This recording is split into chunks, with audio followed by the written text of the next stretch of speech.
2064 सालमा भएको पहिलो संविधान सभामा राणा बाँके 3 मा चुनाव लड्नु भएको थियो, तर कंग्रेसका सुशील कोइरालासँग पराजित हुनुभयो। विक्रम सम्वत 2074 को स्थानीय चुनावमा फेरि उहाँ राप्रपाबाट नेपालगञ्ज उपमहानगरपालिकाको प्रमुखमा निर्वाचित हुनुभयो। विक्रम सम्वत 2078 मा भएको राप्रपाको महाधिवेशनबाट उहाँ पार्टीको महामन्त्रीमा निर्वाचित हुनुभयो। राजनीतिक खानदानकै व्यक्ति राणा आफ्नो क्षेत्रमा लोकप्रिय नेताका रूपमा चिनिनुहुन्छ। राणा भ्रष्टाचार विरुद्धको अभियानलाई प्रमुख एजेन्डा बनाउँदै चुनावी मैदानमा उत्रिनु भएको थियो।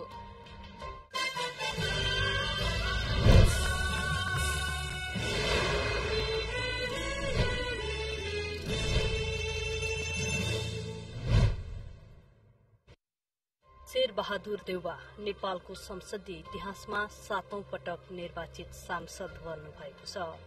मुलुकको 5औं प्रधानमन्त्रीका रूपमा कार्यभार सम्हालिरहनुभएका देउवा नेपालमा प्रजातन्त्र पुनर्स्थापना भएपछि भएका हरेक निर्वाचनमा डडेलधुराबाट निर्वाचित हुँदै आउनु भएको छ। सुदूरपश्चिम प्रदेशको डडेलधुरा जिल्लामा 2003 सालमा जन्मनु भएका उहाँले विद्यार्थी जीवनबाटै राजनीति शुरू गर्नु भएको हो। नेपाली कांग्रेसको भातृ संगठन नेपाल विद्यार्थी संघको संस्थापक सदस्य र पछि सभापति बन्नुभएका देउवाले 2022 सालमा राजनीतिक यात्रा शुरू गर्नु भएको हो। 2072 सालको 13औं र 2078 सालको 14औं महाधिवेशनबाट नेपाली कांग्रेसको सभापति निर्वाचित हुनुभयो। पंचायत विरुद्धको आन्दोलनका क्रममा उहाँले पटक पटक गरेर करिब 9 वर्ष जेल जीवन बिताउनु भएको छ। नेपालमा प्रजातन्त्र पुनर्स्थापना भएसँगै 2048 सालमा सांसद निर्वाचित भएपछि गिरिजा प्रसाद कोइराला नेतृत्वको सरकारमा गृहमन्त्री बन्नुभएको थियो। त्यस्तै 2051 सालको मध्यावधि निर्वाचनपछि संसदमा प्रमुख प्रतिपक्षी दलको नेता बन्नुभयो। 2052 सालमा नेकपा एमालेका नेता मनमोहन अधिकारीको नेतृत्वको अल्पमतको सरकार ढलेपछि उहाँ पहिलो पटक नेपालको प्रधानमन्त्री बन्नुभएको थियो। 2056 सालमा डडेलधुराबाटै निर्वाचित हुनुभएको देउवा 2058 सालको साउनमा दोस्रो पटक प्रधानमन्त्री बन्नुभयो। त्यसै वर्ष असोज 18 गते तत्कालीन राजा ज्ञानेन्द्रले पदच्युत गरेपछि 5 राजनीतिक दलहरूले आन्दोलन शुरू गरे। त्यसपछि 2061 सालको जेठमा राजा ज्ञानेन्द्रले देउवालाई प्रधानमन्त्रीमा पुनर्स्थापित गर्नुभएको थियो। चौथो पटक 2074 सालको जेठ 24 गते मुलुकको प्रधानमन्त्री बन्नुभएका उहाँ 2078 साल असारमा 5औं पटक प्रधानमन्त्री बन्नुभएको हो।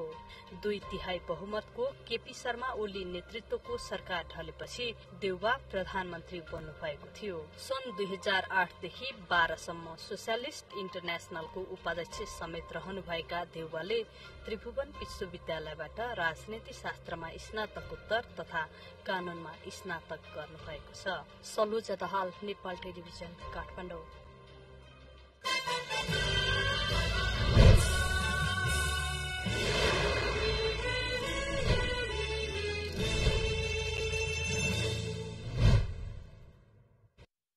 काठमाडौँ क्षेत्र नम्बर 9 बाट प्रतिनिधि सभा सदस्यमा नेकपा एमालेका नेता कृष्ण गोपाल श्रेष्ठ निर्वाचित हुनुभएको छ। 11,956 मत प्राप्त गर्दै उहाँ विजयी हुनुभएको हो। उहाँको निकटतम प्रतिद्वन्दी राष्ट्रिय स्वतन्त्र पार्टीका टेक बहादुर पोखरेलले 10,961 मत प्राप्त गर्नुभयो। राजनीतिज्ञ र नेपालका पूर्व मन्त्री समेत रहनुभएका श्रेष्ठको जन्म विक्रम सम्वत 2015 सालमा काठमाडौँमा भएको हो। बुबा हरिलाल श्रेष्ठ र आमा हरिमाया श्रेष्ठको कोखबाट जन्मनुभएका श्रेष्ठले आफ्नै आमा बुवाबाट नै शिक्षा लिएको र एकैपटक सिधै 5 कक्षामा भर्ना हुनुभएको थियो। सानैदेखि पढाइमा अब्बल रहनुभएका श्रेष्ठले अर्थशास्त्रमा स्नातकोत्तर गर्नुभएको छ। यसपटक उहाँ आफ्नो राजनीतिक जीवनको 7औं स्पर्धामा चौथो जित हासिल गर्न सफल हुनुभएको छ। पञ्चायती व्यवस्था विघटनपछि काठमाडौँमा लगातार भएको संसदीय निर्वाचन लड्न पाउने नेतामा समेत उहाँ पर्नु भएको छ। विक्रम सम्वत 2048 मा भएको आम निर्वाचनमा र 2051 मा भएको आम निर्वाचनमा उहाँ विजयी हुनुभएको थियो। त्यसपछि भएको विक्रम सम्वत 2056 सालमा भएको निर्वाचन, विक्रम सम्वत 2064 सालमा भएको संविधान सभा निर्वाचन र विक्रम सम्वत 2070 मा भएको संविधान सभाकै निर्वाचनमा गरी 3 पटक समेत उहाँले हार सहनु पर्यो। त्यसपछि भने विक्रम सम्वत 2074 सालमा भएको प्रतिनिधि सभा निर्वाचनमा उहाँ विजयी हुनुभयो। काठमाडौँ प्रतिनिधि सभा निर्वाचन क्षेत्र नम्बर 9 बाट 2074 सालमा नेपाली कांग्रेसका उम्मेद्वार ध्यान गोविन्द रञ्जितलाई 8050 मतले पछि पारेर विजयी हुनुभएको थियो। श्रेष्ठले 22852 मत प्राप्त गर्दा कांग्रेसका रञ्जितले 14802 मत ल्याई पराजित हुनुभएको हो। श्रेष्ठ 2074 मा निर्वाचित भइसकेपछि केपी शर्मा ओली नेतृत्वको सरकारमा शिक्षा मन्त्री समेत बन्नुभएको थियो।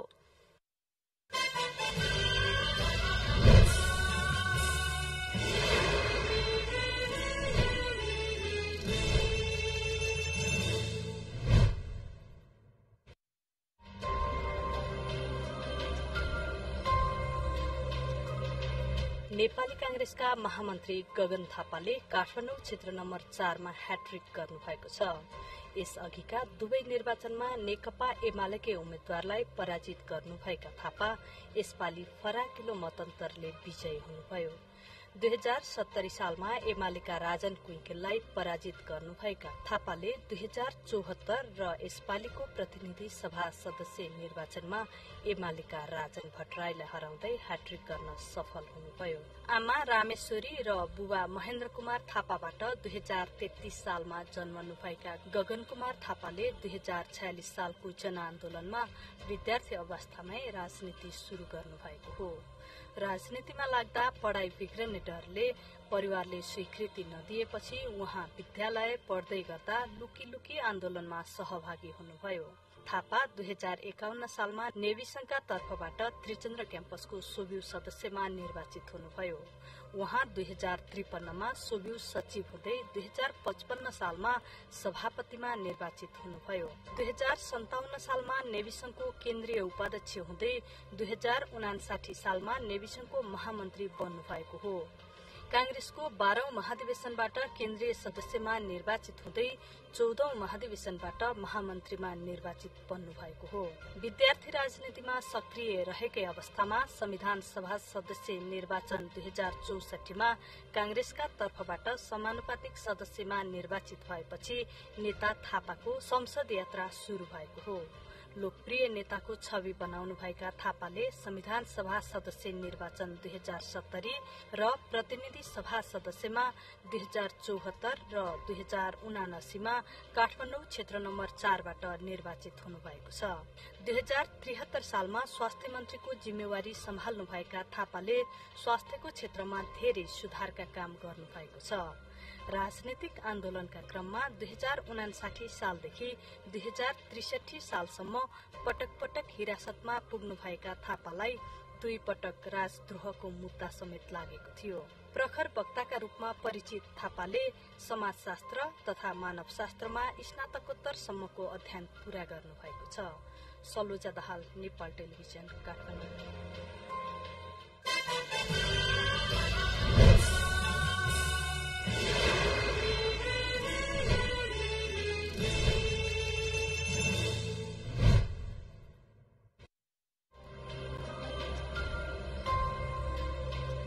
बाँके क्षेत्र नम्बर 2 बाट प्रतिनिधि सभा सदस्यमा राष्ट्रिय प्रजातन्त्र पार्टीका महामन्त्री धवल शमशेर राणा निर्वाचित हुनुभएको छ। राणाले 29,577 मतान्तरले जनता समाजवादी पार्टीका मोहम्मद इस्तियाक राईलाई हराउँदै निर्वाचित हुनुभएको हो। धवल शमशेर राणा प्रधानमन्त्री देव शमशेरका पुस्ता हुनुहुन्छ। विक्रम सम्वत 2049 सालमा उहाँले राष्ट्रिय प्रजातन्त्र पार्टीको युवक संघको जिल्ला अध्यक्ष भएर राजनीति शुरू गर्नुभयो। विक्रम सम्वत 2052 सालमा एमाले प्रवेश गर्नुभएका राणा 2054 सालमा भएको स्थानीय चुनावमा एमालेबाटै तत्कालीन नेपालगञ्ज नगरपालिकाको प्रमुखमा निर्वाचित हुनुभयो। विक्रम सम्वत 2064 सालमा भएको पहिलो संविधान सभामा राणा बाँके 3 मा चुनाव लड्नु भएको थियो, तर कंग्रेसका सुशील कोइरालासँग पराजित हुनुभयो। विक्रम सम्वत 2074 को स्थानीय चुनावमा फेरि उहाँ राप्रपाबाट नेपालगञ्ज उपमहानगरपालिकाको प्रमुखमा निर्वाचित हुनुभयो। विक्रम सम्वत 2078 मा भएको राप्रपाको महाधिवेशनबाट उहाँ पार्टीको महामन्त्रीमा निर्वाचित हुनुभयो। राजनीतिक खानदानकै व्यक्ति राणा आफ्नो क्षेत्रमा लोकप्रिय नेताका रूपमा चिनिनुहुन्छ। राणा भ्रष्टाचार विरुद्धको अभियानलाई प्रमुख एजेण्डा बनाउँदै चुनावी मैदानमा उत्रिनु भएको थियो।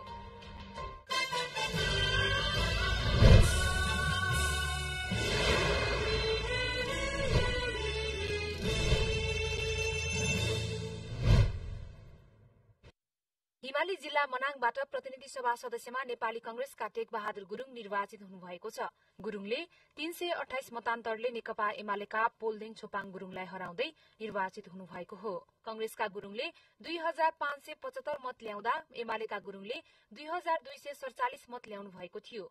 विजयी हुनुभएका गुरुङ मनाङबाट दोस्रो पटक निर्वाचित हुनुभएको हो।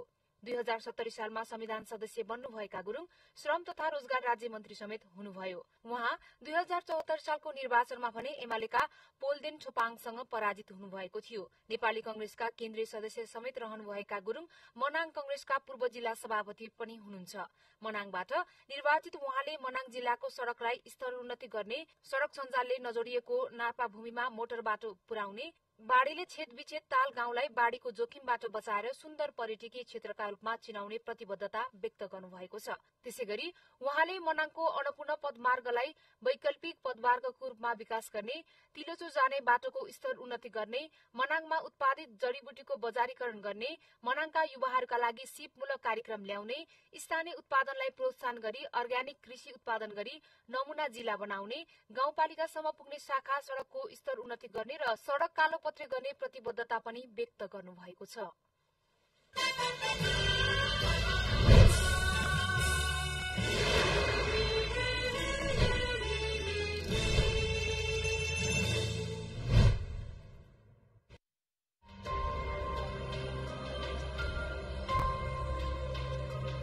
काठमाडौँ क्षेत्र नम्बर 2 बाट सोभिता गौतम विजयी हुनुभएको छ। नेकपा माओवादी केन्द्रका स्थायी कमिटी सदस्य तथा पूर्व सभामुख उन्सरी घरती, नेकपा एमालेका बागमती प्रदेश कमिटिका सदस्य मणिराम भुयाल लगायत 19 वटा दल र 10 जना स्वतन्त्र गरी 29 जना उम्मेद्वारलाई पछि पार्दै 27 वर्षीय गौतम विजयी हुनुभएको हो। राष्ट्रिय स्वतन्त्र पार्टीका तर्फबाट उम्मेद्वार बन्नुभएकी गौतम यसअघि कानूनी तथा संचार क्षेत्रमा सक्रिय हुनुहुन्थ्यो। व्यावहारिक व्यावसायिक शिक्षा, स्वास्थ्य तथा रोजगारीको व्यवस्थापन अहिले मुलुकको प्रमुख आवश्यकता रहेको बताउने गौतम कानूनलाई कार्यान्वयन गर्नुपर्ने मान्यता राख्नुहुन्छ। जलवायु परिवर्तनले ल्याउने समस्या समाधान गर्न तत्काल दीर्घकालीन योजना बनाउनु पर्ने धारणा राख्ने गौतम क्षमतावान व्यक्ति मात्र जनप्रतिनिधिका रूपमा अघि बढ्नुपर्ने बताउनुहुन्छ।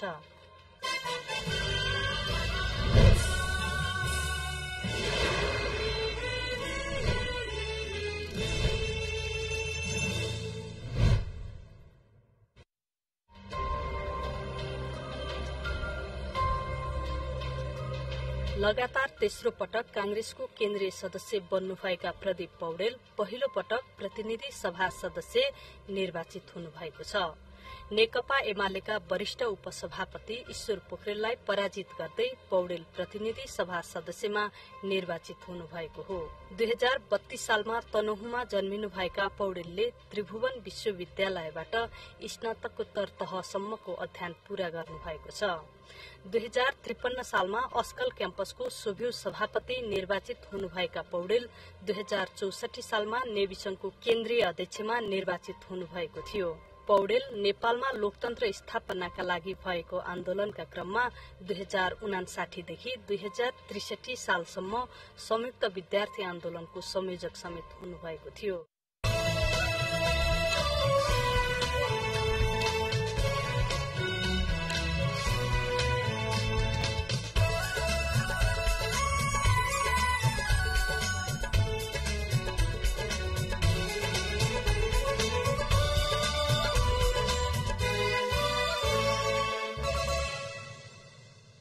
हाम्रो साइनोका यी लाखौं रेसाहरू हाम्रो हृदयसँग जोडिएका छन्।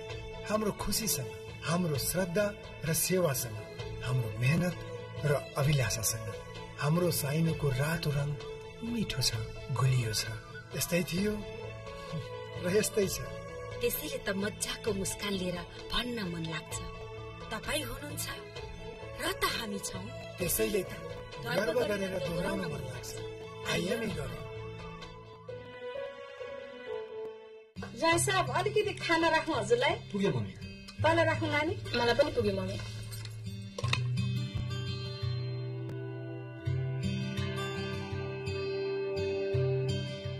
अलिकति म राख्नु जय साहब। हुन्छ मम्मी, म खानु त स्वास्थ्यको लागि एकदमै राम्रो हो नि। अझै सकेदेखि दिनहुँ 1 चम्चा खानु झन् बेस।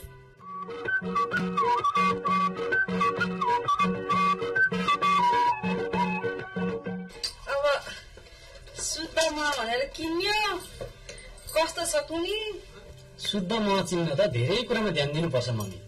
सजिलो तरिका भनेको प्रशोधित महमा नेपाल सरकारबाट गुणस्तर चिन्ह लोगो छ कि छैन त्यो हेर्ने। अनि अर्को तरिका, कृषकले मौरी पालेकै स्थानबाट मह काटेर लिने। अब चाहिँ यी कुराहरूमा विचार पुर्याएर किन्नु पर्ला। महको गुणस्तरमा विशेष ध्यान पुर्याऊ। शुद्ध मह दैनिक उपभोग गरौं। नेपाल सरकार कृषि तथा पशुवंशी विकास मन्त्रालय, कृषि सूचना तथा प्रशिक्षण केन्द्र, हरिहर भवन, ललितपुर।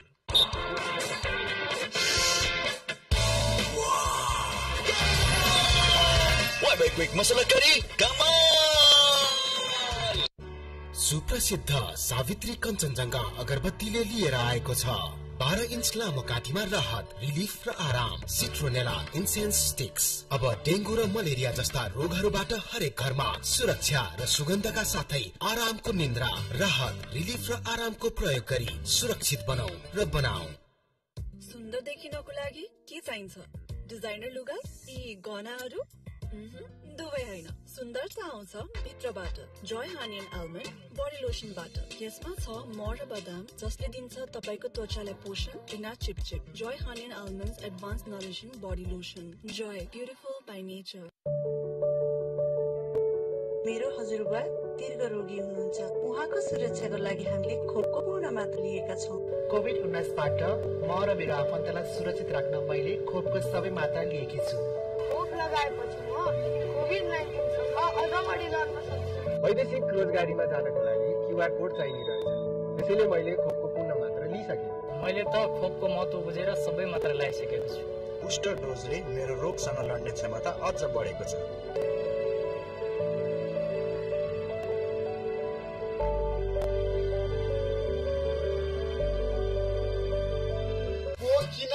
कसरी? ए हजुर, म त यहाँ छिमेकी हजुर। ए छिमेकी हुनुहुँदो रहेछ, आउँदिन। नमस्कार हजुर। नमस्ते। हामी चाहिँ तपाईँको 1 महिनाको छिमेकी हजुर। कस्तो 1 महिनाको छिमेकी? यो तपाईँको घर पछाडि जुन नयाँ घर बन्दैछ नि, 1 महिना बसाइ त्यही हुने भयो, त्यही भएर 1 महिनाको छिमेकी हजुर। वाइफाईको पासवर्ड माग्न आएको हजुर हामी त। कस्तो अप्ठ्यारो सहयोग माग्नु भाइ तपाईँले त। तपाईँहरू सुतिसकेपछि स्पेस लोड नहुने गरी चलाउने हो हामी त। राति 10 बजेपछि मात्र चलाऊ है त। आफ्नो घरको वाइफाईको पासवर्ड अरूलाई दिनु हुँदैन हजुर।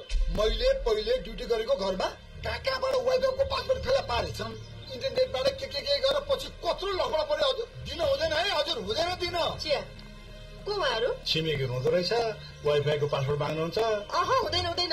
अस्ति मेरो साथीको घरमा वाइफाईको पासवर्ड पत्ता लगाएर इन्टरनेटको दुरुपयोग गरेर पुलिस केसै पर्यो नि। यसरी आफ्नो घरको पासवर्ड कसैलाई पनि दिनु हुँदैन है हजुर। बडा संवेदनशील कुरा रहेछ। ल, कुरा सुन्नुभयो नि तपाईँहरूले? हामी त सानो कुरा सोचेर आएको, तपाईँहरूको कुरा पनि ठिक लाग्यो। बरु हामी डाटा नै चलाउँछौँ। नेपाल दूरसञ्चार प्राधिकरण। हिजो त गएको आजलाई होइन, भोलिको बारे सोचौँ। वाणिज्य ब्याङ्कमा खाता खोली सावालाई दोब्बर पारौँ। भविष्य यो तपाईको बन्ने छ अझै अब्बल। बिना कुनै शर्त पैसा हुन्छ पुरै डबल। हजुर, राष्ट्रिय वाणिज्य ब्याङ्कले हजुरहरूमाझ फुल डबल मुद्दती खाता सञ्चालनमा ल्याएको छ। यस अन्तर्गत तपाईले बचत गरेको रकम 6 वर्ष 16 दिनमा डबल हुन्छ, जसमा तपाईले निशुल्क एटीएम कार्ड, हकर सेवामा 100% छुट अनि रकमको 90% सम्म ऋण लिन सक्नुहुनेछ। साथै तपाईले यस मुद्दती खातामा न्यूनतम मौजदात 1 लाख रुपैयाँदेखि जम्मा गर्न सक्नुहुनेछ। थप जानकारीको लागि राष्ट्रिय वाणिज्य ब्याङ्क लिमिटेडको नजिकैको कार्यालयहरूमा सम्पर्क गर्नुहोस्। यस्तो स्टाइलको लागि त स्ट्रङ हेयर चाहिन्छ। स्ट्रङ कपालको लागि हेयर ऑयल मात्र हैन, तिमीलाई चाहिन्छ असली हेयर ऑयल, डाबर अमला हेयर ऑयल। अमलाको शक्तिको साथ एन्टिअक्सिडेन्ट र ओमेगा 3 जसले दिन्छ अरु तेलको तुलनामा 2 गुणा स्ट्रङ कपाल। जब कपाल हुन्छ स्ट्रङ अनि देखिन्छ ब्युटिफुल, असली अमला डाबर अमला। यो मेरो छोरा विदेशबाट आएको नयाँ घर बनाएको पाइप किन्न आएको। सामान राम्रो छ, ढुक्क हुनुहोस्। थाहा छ त्यसैले त यही लिन आएको। विदेशमा पनि फ्लो गार्ड र लेड फ्री प्रोडक्ट नै युज हुन्छ। त्यही भएर गुणस्तरीय प्लम्बिङको भरपर्दो नाम मार्बल। अनि पाइप फिटिङको लागि मार्बलकै सल्भेन्ट सिमेन्ट राखिदिनुहोस् है। सुरक्षा घरको साथ जीवनभरको। खोइ देशमा तौलमै छापेको छैन त हो। कति एमएम हो भनेर छापेकै छ, बरु अलि सस्तो पर्छ तपाईलाई। जस्ताको तौलबाट नै त्यसको सही मूल्य थाहा हुन्छ। त्यसो भए हुलास लिनुहोस्। हुलासको सम्पूर्ण जस्ता पातामा फ्याक्ट्रीबाटै मोटाइसँगै तौल पनि प्रष्ट छापिएको हुन्छ। हुलास भए अरू किन खोज्ने? नेपाल टेलिभिजन समाचारका साथमा नेपालमै नवीन प्रविधिद्वारा उत्पादित जगदम्बा सुपर साइन तथा ग्याल्बा प्लस जस्ता पाता जीवन भरको भरोसा।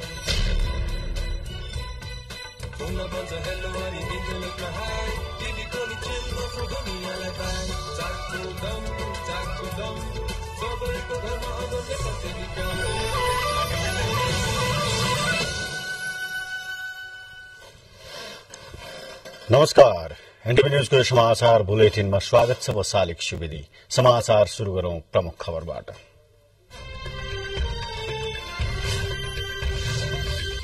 प्रतिनिधि सभातर्फ 32 स्थानको अन्तिम मत परिणाम सार्वजनिक। 14 स्थानमा कंग्रेस र 5 स्थानमा एमाले विजय।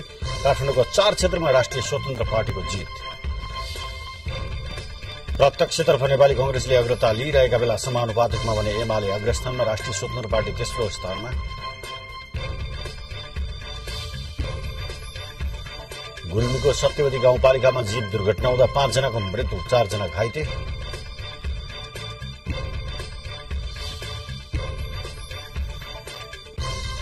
भर्जिनियाको वालमार्टमा भएको गोलीकाण्डमा कम्तीमा 10 जनाले ज्यान गुमाए, कैयौं घाइते।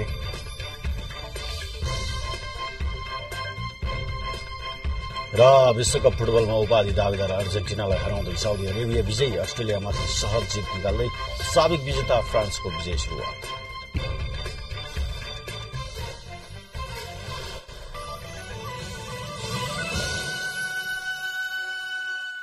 अब 40 र 53 ग्रेड सहित होङ्सी सिमेन्ट, शक्तिशाली होङ्सी सिमेन्ट। अब 40 र 53 ग्रेड सहित होङ्सी cement. So you get sensitivity when those nerves deep down in the tooth have come alive and you get that uncomfortable sensation. I always recommend Sensodyne. And I've had people coming back to me saying it's made a difference. It works. सौर्य सिमेन्टको हरेक 50 बोराको खरिदमा 1 प्रति coupon प्राप्त गरी हात खाली नजाने रु 500 देखि रु 10,000 सम्मको कुपन स्क्रैच गरी नगद प्राप्त गर्नुहोस्। साथै शून्याङ्क उल्लेखित कुपन प्राप्त गरी आफ्नो कुपनमा भएको रकम पछाडिको शून्य थप गरी रु 1 लाख सम्म नगद प्राप्त गर्नुहोस्। शून्यको कुपन बनाउँछ उपभोक्ता मालामाल। यद्यपि 100औं संख्यामा शून्यको कुपन भए पनि प्रत्येक कुपनमा 1 पटक मात्र शून्यलाई पछाडि लगेर जोड्न मिल्नेछ। सौर्य सिमेन्ट द बेस्ट। मेरो टार्गेट स्कुल च्याम्प बन्ने। मेरो चाहना मेरो परिवारको इच्छा पूरा गर्नु हो। म दिन्छु विवा मेरो परिवारलाई हरेक दिन। मेरो आमा नै मेरो सबै थोक हुन्। विवा शुभ दिनको सुरुवात। शक्तिशाली होङ्सी सिमेन्ट अब 40 र 53 ग्रेड सहित होङ्सी सिमेन्ट। थोरै मात्रै बाँकी छ। मम्मीले सबलाई पालक पनिर दिनुभयो, आफूले चाहिँ कम खानु भयो। हेरे कसुर पसुर। पालक पनिर कम खानुभयो भने क्याल्सियम र आइरन कहाँबाट पाउनुहुन्छ? कहाँबाट? हाम्रो हर्लिक्सबाट। 1 कप हर्लिक्समा छ आयरन जस्तै पालकमा, भिटामिन सी जस्तै ओरेन्जमा र क्याल्सियम जस्तै दुधमा। हर्लिक्स पुरा फिनिश गर्नुहोस्।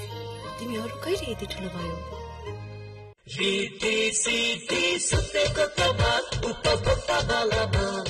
रिद्धि सिद्धि सिमेन्टले ल्याएको छ शून्यको कमाल उपभोक्ता मालामाल। यो योजना मार्फत ग्राहकहरूले हरेक 50 बोरा रिद्धि सिद्धि सिमेन्टको खरिदमा प्राप्त गर्नेछन् रु 500 देखि 10,000 को हात खाली नजाने स्क्रैच 55 साथै 0 अङ्क परेमा अर्को अङ्कको पछाडि 0 थपेर 10 गुणा अर्थात् 1 लाखसम्मको रकम प्राप्त गर्ने मौका।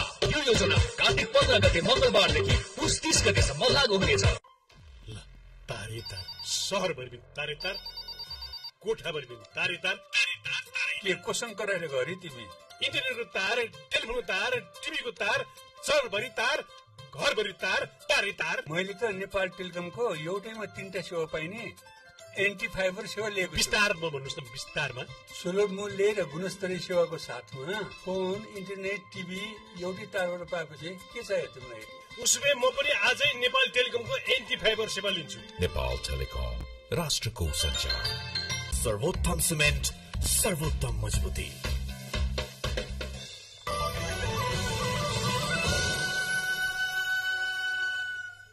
समाचार अब विस्तारमा। प्रतिनिधि सभाको प्रत्यक्षतर्फ 31 स्थानको मत परिणाम सार्वजनिक भइसकेको छ। प्रत्यक्षतर्फको 31 स्थान मध्ये अहिलेसम्म नेपाली कांग्रेस अगाडि छ। प्राप्त पछिल्लो विवरण अनुसार 14 स्थानमा नेपाली कांग्रेस विजयी भएको छ। 5 स्थानमा एमाले विजयी हुँदा राष्ट्रिय स्वतन्त्र पार्टी 4 स्थानमा विजयी भएको छ। नेकपा माओवादी केन्द्र 3 स्थानमा विजयी भएको छ भने नागरिक उन्मुक्ति पार्टी, नेकपा एकीकृत समाजवादी, राप्रपा 1 स्थानमा विजयी भएका छन्। पछिल्लो मत परिणाम अनुसार ओखलढुङ्गाबाट रामहरि खतिवडा विजयी हुनुभएको छ। रामहरि खतिवडा नेपाली कांग्रेसका उम्मेद्वार हुनुहुन्थ्यो। त्यस्तै बागलुङ 2 बाट माओवादी केन्द्रका देवेन्द्र पौडेल विजयी हुनुभएको छ। उहाँ शिक्षा मन्त्री पनि हुनुहुन्छ। यस्तै बागलुङ क्षेत्र नम्बर 1 बाट राष्ट्रिय जनमोर्चाका चित्रबहादुर केसी विजयी हुनुभएको छ। केसीले 21,448 मत पाउनु भएको छ। उहाँका निकटतम प्रतिद्वन्दी नेकपा एमालेका सूर्यप्रसाद पाठकले 18,913 मत पाउनुभयो। त्यसैगरी नेकपा एमालेका योगेश भट्टराईले प्रतिनिधि सभा सदस्यमा निर्वाचित हुनुभएको छ। उहाँले ताप्लेजुङबाट 21,943 मत ल्याएर विजयी हुनुभएको छ। उहाँको निकटतम प्रतिद्वन्दी माओवादी केन्द्रका खेलप्रसाद बुढा छेत्रीले 21,733 मत प्राप्त गर्नुभएको छ। काठमाडौँ क्षेत्र नम्बर 6 बाट राष्ट्रिय स्वतन्त्र पार्टीका शिशिर खनाल विजयी हुनुभएको छ। उहाँका निकटतम प्रतिद्वन्दी नेकपा एमालेका सर्वेन्द्र खनाल हुनुहुन्थ्यो। यसैगरी रुकुम पूर्व 1 बाट माओवादी केन्द्रका पूर्णबहादुर घरती विजयी हुनुभएको छ। यसैगरी पछिल्लो मत परिणाम अनुसार नेकपा माओवादी केन्द्रका लेखनाथ दाहालले सिन्धुली क्षेत्र नम्बर 2 बाट 27,517 मत ल्याएर विजयी हुनुभएको छ। हामीले विभिन्न जिल्लाका मत परिणामको पछिल्लो अपडेटको बारेमा जानकारी गराइरहेका छौं। पछिल्लो मत परिणामको पछिल्लो अवस्थाको बारेमा जानकारी दिनका लागि यति बेला हामीसँग सीधा सम्पर्कमा हुनुहुन्छ मानबहादुर ओली, जो सुर्खेतका संवाददाता हुनुहुन्छ। सुर्खेतमा यसै पनि महत्वपूर्ण जिल्ला मानिन्छ। नेपाली कांग्रेसका उपसभापति पूर्णबहादुर खड्का पनि त्यही जिल्लाबाट उम्मेद्वार हुनुहुन्छ। हृदयराम थानी पनि त्यही क्षेत्रबाट हुनुहुन्थ्यो। उहाँ विजयी भइसक्नु भएको छ। यसको पछिल्लो अपडेटको बारेमा जानकारी दिनका निम्ति मानबहादुर ओली सीधा सम्पर्कमा हुनुहुन्छ। मानबहादुरजी, हजुर, पछिल्लो मत परिणाम के छ? हजुर, सुर्खेत क्षेत्र नम्बर 2 को मत परिणाम बिहानै सार्वजनिक भएको थियो भने क्षेत्र नम्बर 1 मा हिजो रातिबाट मात्रै मतगणना सुरु भएको थियो र अहिलेसम्म करिब 13,000 मतगणना भइसकेको छ। 13,000 मतगणना भइसक्दाखेरि नेपाली कांग्रेसका केन्द्रीय उपसभापति पनि क्षेत्र नम्बर 1 बाट लड्नु भएको हुँदाखेरि उहाँले अहिले त्यहाँ चाहिँ अग्रता कायम गर्नु भएको छ, जसले चाहिँ वाम लोकतान्त्रिक गठबन्धनको चाहिँ साथ रहेको छ। उहाँले अहिले करिब नेकपा एमालेका ध्रुवकुमार साईलाई 2,200 मत बढीले चाहिँ अग्रता कायम राख्नु भएको छ र उहाँले करिब 5,354 मत चाहिँ प्राप्त गर्नुभएको छ शालिकजी क्षेत्र नम्बर 1 मा भने। त्यसै गरी उहाँका निकटतम प्रतिद्वन्दी एमालेका ध्रुवकुमार साईले उहाँलाई पछ्याइ राख्नु भएको छ। त्यसै गरी सुर्खेत क्षेत्र नम्बर 2 मा पनि गठबन्धनका क्षेत्र नम्बर 1 क र ख मा गठबन्धनका उम्मेद्वारहरूले चाहिँ अग्रता कायम गरिराख्नु भएको छ अहिलेसम्म। मानबहादुरजी, जानकारीको लागि धन्यवाद। आउनुहुन्थ्यो हाम्रा सुर्खेत संवाददाता मानबहादुर ओली, जसले सुर्खेतबाट सीधा सम्पर्क मार्फत हामीलाई सुर्खेतको पछिल्लो मत परिणामको अवस्थाको बारेमा जानकारी गराइसक्नु भएको छ। सुर्खेतको क्षेत्र नम्बर 2 मा हृदयराम थानी नेपाली कांग्रेसबाट चाहिँ निर्वाचित भइसक्नु भएको छ भने सुर्खेत क्षेत्र नम्बर 1 मा नेपाली कांग्रेसकै उपसभापति पूर्णबहादुर खड्काले चाहिँ अहिलेसम्म चाहिँ 2,000 मतले अगाडि हुनुहुन्छ। यसैगरी विभिन्न क्षेत्रको मत परिणामको पछिल्लो अवस्थाको बारेमा जानकारी आइरहेको छ। हामीले काठमाडौँ जो सबभन्दा बढी निर्वाचन क्षेत्र भएको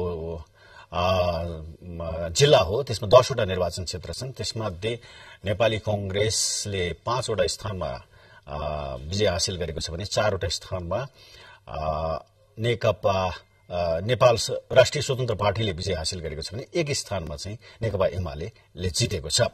खास गरेर काठमाडौँको क्षेत्र नम्बर 1, 3, 4, 5 र 10 मा नेपाली कांग्रेस विजयी भएको छ भने 2,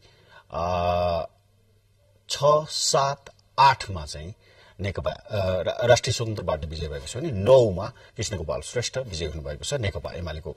हामीले समाचारहरू निरन्तर अपडेट दिनेछौँ। यति बेला भने विश्राम। स्काईवर्ड बिगर स्क्रीन बिगर ड्रीम यसपालिको वर्ल्ड कप स्काईवर्डको साथमा। अब हरेक स्काईवर्ड टिभीको खरिदमा 33% सम्म क्याशब्याक। सनफ्लावर तेल भनेको त सनफ्लो तेल पो लिएर आउनुपर्छ त। मिसावट रहित 100% शुद्ध सनफ्लावर तेल सनफ्लो।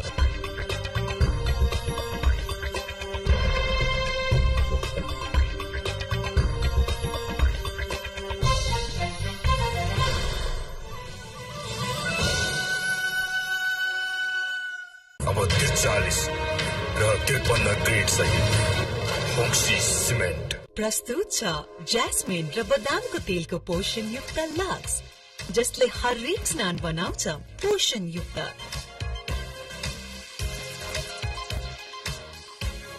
अब पाउनुहोस् पोषण युक्त चम्किलो त्वचा। प्रयोग गर्नुहोस् लक्स हरेक दिन। बोरो प्लस एउटा यस्तो क्रिम जो निभाउँछ अनेक रोल्स। बोरो प्लस एउटा यस्तो क्रिम जो निभाउँछ अनेक रोल्स। बोरो प्लस उत्कृष्ट प्राकृतिक तत्वहरूबाट बनेको। एलोभेराले गर्छ चिल्लोपनमा नियन्त्रण, सुन्तलाले दिलाउँछ डन्डीफोरबाट छुटकारा र गुड मिल्कले तपाईँको अनुहारलाई दिन्छ प्राकृतिक चमक। Parachute skin pure face wash, प्रकृतिको स्याहार त्वचामा निखार।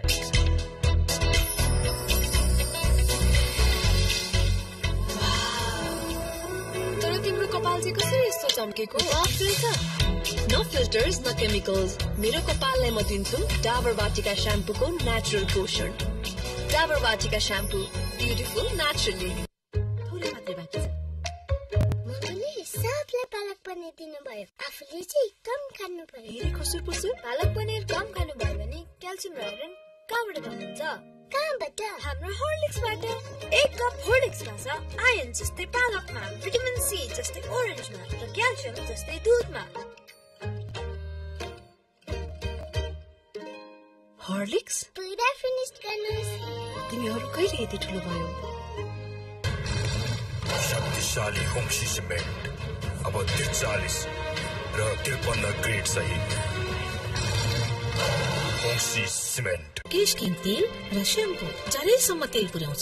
21 जडीबुटीहरू भएको केश किङ तेल र shampoo. Kesh king the king of oils. Pokhara जाने बस अझै 1 घण्टा ढिला भएको जानकारी पाउनु। घण्टा क्या बोर यार। बोर तिनटा।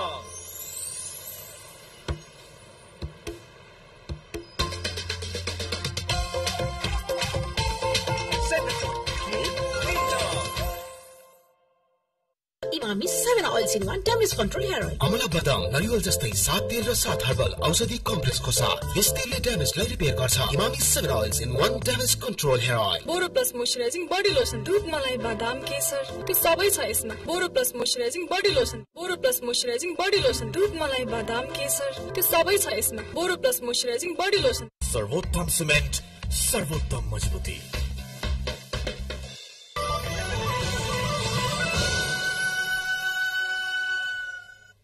बाँकी खबरहरू। प्रतिनिधि सभाको प्रत्यक्षतर्फ नेपाली कांग्रेसले अग्रता लिइरहेका बेला समानुपातिक तर्फको मतगणनामा भने नेकपा एमाले अग्रस्थानमा रहेको छ। सरसर्ती हेर्दा प्रतिनिधि सभातर्फ र समानुपातिक तर्फको मतगणनाको पछिल्लो परिणाम हेर्दा नेपाली कांग्रेस र नेकपा एमालेको बडा तीव्र प्रतिस्पर्धा देखिन्छ। प्रत्यक्षतर्फ पनि 50-55, 45-46 सीटमा अग्रता देखिन्छ भने त्यस्तै किसिमले समानुपातिक तर्फ पनि 20-22 हजारको डिफरेन्सेस फरक देखिएको छ। निर्वाचन आयोगका अनुसार एमाले 2,48,280 मत प्राप्त गरेको छ भने दोस्रो स्थानमा रहेको कांग्रेसले 2,25,508 मत प्राप्त गरेको छ। त्यस्तै तेस्रो स्थानमा रहेको राष्ट्रिय स्वतन्त्र पार्टीको समानुपातिक तर्फको मत 1,15,442 छ। नेकपा माओवादी केन्द्रको पनि 1 लाख मत बढ़ी भइसकेको छ। पछिल्लो मत परिणाम अनुसार माओवादी केन्द्रले 1,03,956 मत पाएको छ। पाँचौं स्थानमा रहेको राप्रपाले 59,970 मत प्राप्त गरेको छ। समानुपातिक तर्फको यो पछिल्लो विवरण पछि हामी सिधै कैलालीतर्फ जान्छौं। सुदूरपश्चिमको कैलालीमा मतगणना जारी छ। मतगणनाको पछिल्लो अवस्थाको बारेमा जानकारी दिने यति बेला हाम्रा संवाददाता भरत शाह सीधा सम्पर्कमा हुनुहुन्छ। भरतजी। हजुर शालिकजी, कैलालीमा चाहिँ कस्तो छ पछिल्लो मत परिणाम मतगणनाको? शालिकजी, अहिले कैलालीमा 5वटा निर्वाचन क्षेत्र रहेको छ। 3 नम्बर क्षेत्रमा भने प्रतिनिधि सभा र प्रदेश सभाको मत परिणाम आइसकेको छ र बाँकी 4वटा क्षेत्रमा 1, 2, 4 र 5मा मतगणना भइरहेको छ। शालिकजी, मतगणनाको पछिल्लो परिणाम के छ विवरण? शालिकजी, क्षेत्र नम्बर 5मा अहिले अलिकति हिजोबाट सुरु भए पनि यो मतगणना प्रतिनिधि सभा, प्रदेश सभा र सँगै समानुपातिक को पनि मतगणनाका कारण अलि ढिलाइ भएको छ र आज बिहानबाट प्रत्यक्ष तर्फको मतगणना भइरहेको छ। र क्षेत्र नम्बर 5मा नेपाली कांग्रेसका दिलीराज पन्तले अहिले 14,466 मतगणना मात्रै गणना भएको छ। प्रत्यक्ष प्रतिनिधि तर्फको रूप हाम्रो त्यो दिलीराज पन्तले चाहिँ 4,933 मत पाउनु भएको छ भने नेकपा एमालेका नारायण राणाले 4,456 मत पाउनु भएको छ। त्यसै गरी क्षेत्र नम्बर 1मा जो नागरिक उन्मुक्ति पार्टीका अध्यक्ष समेत हुनुहुन्छ रञ्जिता श्रेष्ठले 16,255, नेपाली कांग्रेसका रामजनन चौधरीले 9,772 र नेकपा एमालेका ले भने 3,511 मत प्राप्त गरेको छ। त्यसै गरी क्षेत्र नम्बर 4मा पनि अहिले मतगणना केही अगाडि रोकिएको थियो, सामान्य विवाद भएर अहिले भने मतगणना जारी छ। यसमा नेपाली हुनुहुन्थ्यो हाम्रा कैलाली संवाददाता भरत शाह। कैलालीमा 5वटा निर्वाचन क्षेत्र छन् जसमध्ये 3 नम्बर क्षेत्रको चाहिँ मत परिणाम सार्वजनिक भइसकेको छ भने 4वटा निर्वाचन क्षेत्रको मतगणना जारी छ। मतगणनामा नेपाली कांग्रेस, नागरिक उन्मुक्ति पार्टी र नेकपा एमालेको प्रतिस्पर्धा देखिन्छ सरसर्ती हामीले डेटामा हेर्दाखेरिमा पनि र चाहिँ हाम्रा सहकर्मी भरत शाहले जानकारी दिनुभयो। यसैगरी हामी बैतडीतर्फ लाग्छौं सिधै कैलालीबाट। बैतडीमा जहाँ हाम्रा संवाददाता नरी बडु सिधा सम्पर्कमा हुनुहुन्छ। नरीजी। हजुर शालिकजी। नरीजी, बैतडीको पछिल्लो अवस्था के छ? बैतडीमा अहिले नेकपा एमाले प्रतिनिधि सभामा लिड गरिराखेको छ। थोरै मतान्तरले मात्रै उहाँले 19,881 मत पाउनु भएको छ भने 11,690 मत ल्याएर नेकपा माओवादी केन्द्र गठबन्धनबाट साझा उम्मेद्वार नरेन्द्र कुँवरले पछ्याइरहनु भएको छ। अहिले नरेन्द्र कुँवरको आधार इलाकामा मतगणना भइराखेकाले उहाँले मतअन्तरलाई घटाउँदै लगिराख्नु भएको छ। त्यसै गरी यहाँ प्रदेश कमा नेकपा एमाले अग्रता कायमै राखेको छ। नेकपा एमालेको लगभग जित पक्का पक्की जस्तै एक किसिमले भएको छ। यद्यपि अझै 3-4 वटा मतगणना बाँकी भएकाले यकिन भन्न सकिएको अवस्था छैन। यद्यपि एमाले जित नजिक छ भने प्रदेश खमा नेपाली कांग्रेस र एमाले बीच तीव्र प्रतिस्पर्धा भइराखेको छ। थोरै मतान्तरले अघि पछि भइराखेको छ। अहिले नेकपा एमालेका जुन उम्मेद्वार हुनुहुन्छ लीलाधर भट्ट, उहाँको क्षेत्रमा मतगणना भइराखेको छ।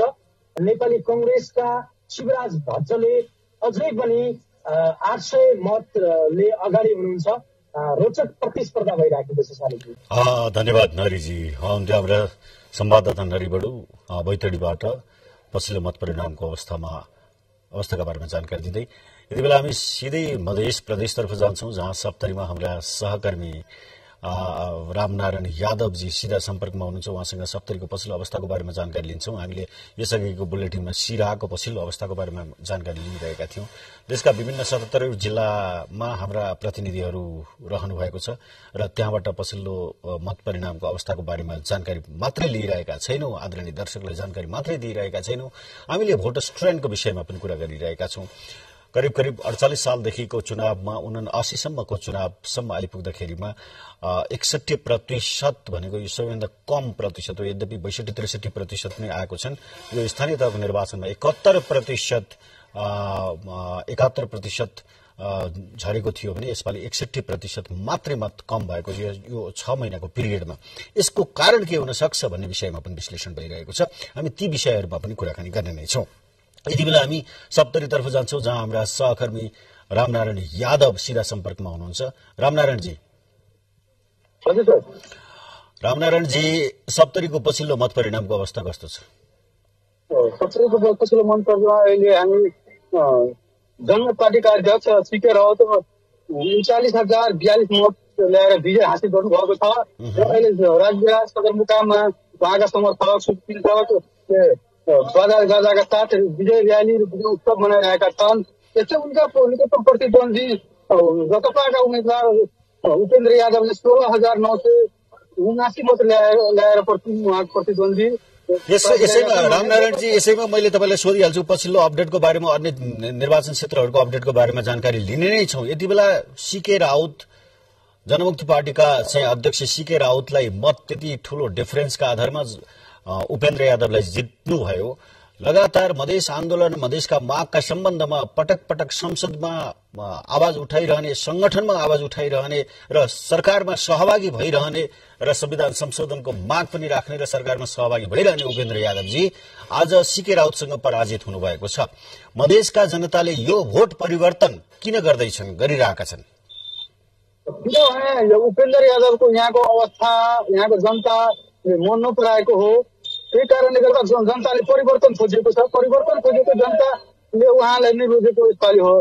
र सन्दर्भमा म छोटो जानकारी के गराउन चाहन्छु भने सीके राउत भनेको यो उहाँको यो 70 जिल्लामा संगठन पछि नराम्रो भएको कारणले गर्दा पनि विजय हासिल गर्नुभएको छ। यहाँ व्यापक चर्चाको विषय बनेको छ। तैपनि उपेन्द्र यादवको क्षेत्र मेरो नेक्स्ट चुनावमा उहाँले विजय हासिल गर्नुभएको थियो। तर यसपालि सीके राउत पहिलो चुनावी प्रतिस्पर्धामा उहाँले विजय हासिल गर्नुभएको छ। यसको मुख्य कारण के रहेछ भने यहाँका जनताले परिवर्तन त खोजेको पक्का, यसमा त कुनै दुविधा छैन। तर यो मध्य प्रदेश सरकारको रवैया पनि त्यस्तै देखियो। यहाँको जनताले मध्य प्रदेश सरकारको पर्फर्मेन्स भनौँ मत परिवर्तन गर्न चाहे त्यहाँका जनताले भन्ने तपाईँले जानकारी भयो। अन्य क्षेत्रहरूको मत परिणाम कस्तो छ?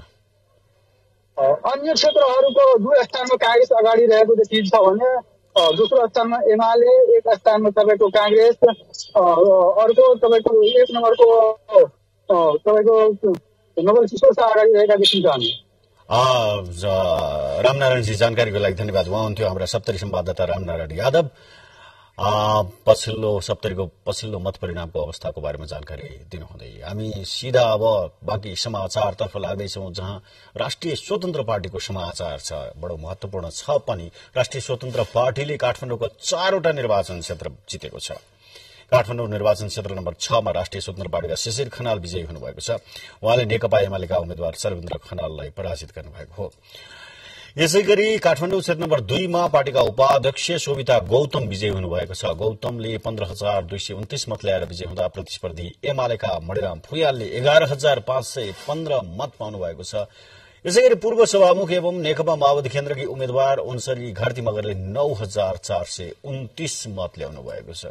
हामीले भर्खर मात्रै सप्तरीमा उपेन्द्र यादवलाई पराजित गरेर सीके राउत आउनुभएको र मधेसका जनताले परिवर्तन खोजेको जसरी भनिरहेका छौं, राजधानी काठमाडौँमा पनि त्यो मतको अवस्थाको बारेमा पनि त्यो शोभिता गौतम लगायत 4वटा क्षेत्रमा स्वतन्त्र उम्मेद्वारले जितेको परिणामले पनि त्यो बताउँछ कि केन्द्रका मानिसहरूले पनि परिवर्तन खोजेको छ भन्ने कुरा। त्यस्तै काठमाडौँ 7 मा स्वतन्त्र पार्टीबाट गणेश पराजुले विजयी हुनुभएको छ भने यसैगरी माओवादी केन्द्र काठमाडौँ क्षेत्र नम्बर 8 बाट राष्ट्रिय स्वतन्त्र पार्टीले विराज भक्त श्रेष्ठ विजयी हुनुभएको छ। हामी काठमाडौँको यो समाचार दिँदा दिँदै जुम्लातर्फ जाँदैछौँ, जहाँ ज्ञानेन्द्र शाही राप्रपाका प्रवक्ता पनि हुनुहुन्छ। उहाँले विजय हासिल गर्नुभएको छ र त्यहाँको वस्तुस्थितिको बारेमा जानकारी दिनका लागि हामीसँग सिधा सम्पर्कमा हुनुहुन्छ हाम्रा साथी रतन नेपाली। रतनजी, जुम्लामा ज्ञानेन्द्र शाहीले चुनाव जितिसक्नु भएको छ, राप्रपाका प्रवक्ता। त्यहाँ अहिले विजय र्याली पनि भइरहेको जस्तो देखिन्छ। तपाईँको पृष्ठभूमिमा म देखिरहेको छु, तपाईँको पछाडिपट्टि त्यहाँ कस्तो छ अहिले अवस्था?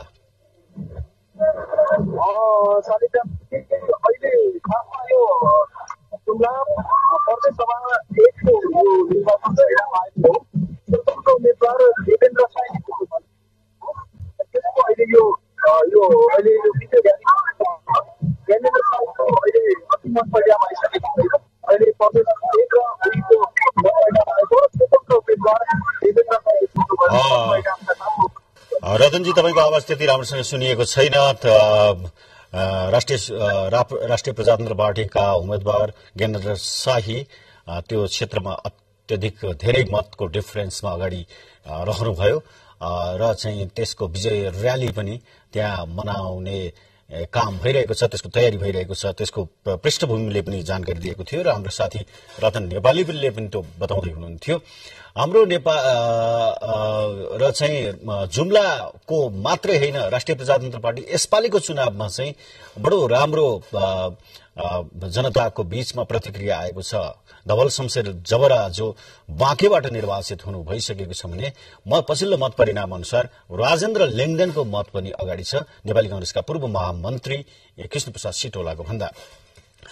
यसैगरी विक्रम पाण्डेको मतको अवस्था पनि राम्रो रहेको देखिन्छ।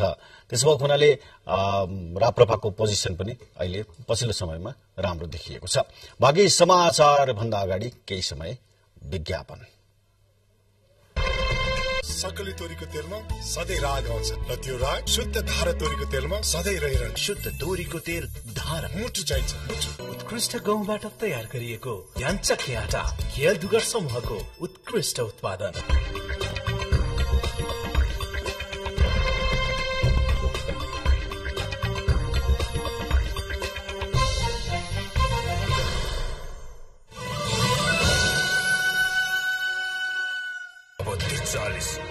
र 53 ग्रेड सही होक्सी सिमेन्ट। आरुसा, कति गेम खेलेको? स्कुल जाने ढिलो हुन्छ। हाय छोरी, आज छोरीलाई स्कुल पुर्याइदेऊ है। तिमीले छोडिदेऊ न। मेरो कति काम छ, इन्टरनेटको बिल आइसक्यो, छोरीको स्कुलको फी। तिमी कुन दुनियाँमा छौ भन त? यी सबै कामहरू नेपाल बैंक लिमिटेडको मोबाइल बैंकिङ एपबाट सजिलै तिर्न सकिन्छ। अब हजुर पनि नेपाल बैंक लिमिटेडको एप डाउनलोड गरिसक्यो। समयसँगै अघि बढ्दै नेपाल बैंक लिमिटेड, नेपालको पहिलो बैंक। शक्तिशाली होक्सी सिमेन्ट अब 43 र 53 ग्रेड सही होक्सी सिमेन्ट। सर्वोत्तम सिमेन्ट, सर्वोत्तम मजबुती।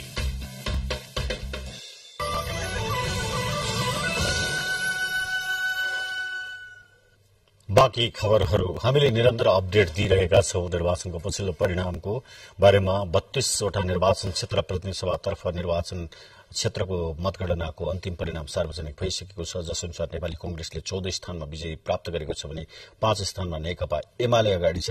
यसैगरी 3 स्थानमा नेकपा माओवादी केन्द्रले निर्वाचित भइसकेको छ, 5 स्थानमा नेकपा एमाले निर्वाचित भइसकेको छ भने राष्ट्रिय स्वतन्त्र पार्टी चाहिँ 4 स्थानमा विजय भइसकेको छ र अन्य ठाउँहरूको बारेमा पनि जानकारी दिइरहेका छौं। यति बेला हामी नेकपा एकीकृत समाजवादीका अध्यक्ष भूतपूर्व प्रधानमन्त्री माधव कुमार नेपालको क्षेत्र जिल्ला रहेको रौतहटतर्फ जाँदैछौं, जहाँ हाम्रा सहकर्मी शैलेन्द्र गुप्ता सिधा सम्पर्कमा हुनुहुन्छ। शैलेन्द्रजी, रौतहटको पछिल्लो मत परिणामको अवस्था कस्तो छ?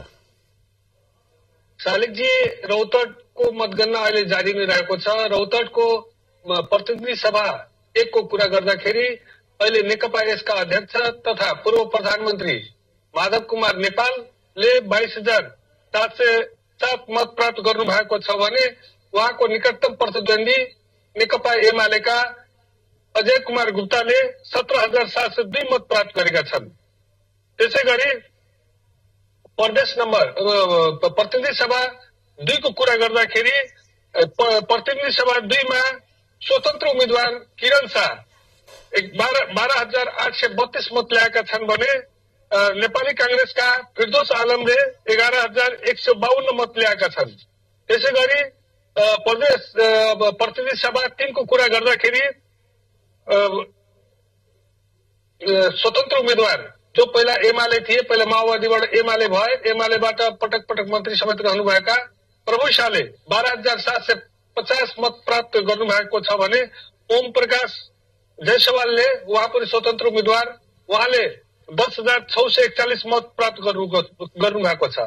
4 नम्बरको प्रतिनिधि सभा 4 नम्बरको कुरा गर्दाखेरि अहिलेसम्मको मत परिणाम अनुसार देवप्रसाद तिमिल सिन्हाले 16,165 मत प्राप्त गर्नुभएको छ भने एमालेका उद्धव रेग्मीले 13,392 मत प्राप्त गरिसकेका छन्। शैलेन्द्रजी, जानकारीको लागि धेरै धेरै धन्यवाद। पछिल्लो मत परिणामको अवस्थाको बारेमा जानकारी दिनुभएको छ। नेकपा यसका अध्यक्ष एवं पूर्व प्रधानमन्त्री जो रौतहट क्षेत्र नम्बर 1 बाट उम्मेद्वार हुनुहुन्छ, उहाँको प्रतिस्पर्धीभन्दा करिब करिब 5,000 को डिफरेन्समा अगाडि हुनुहुन्छ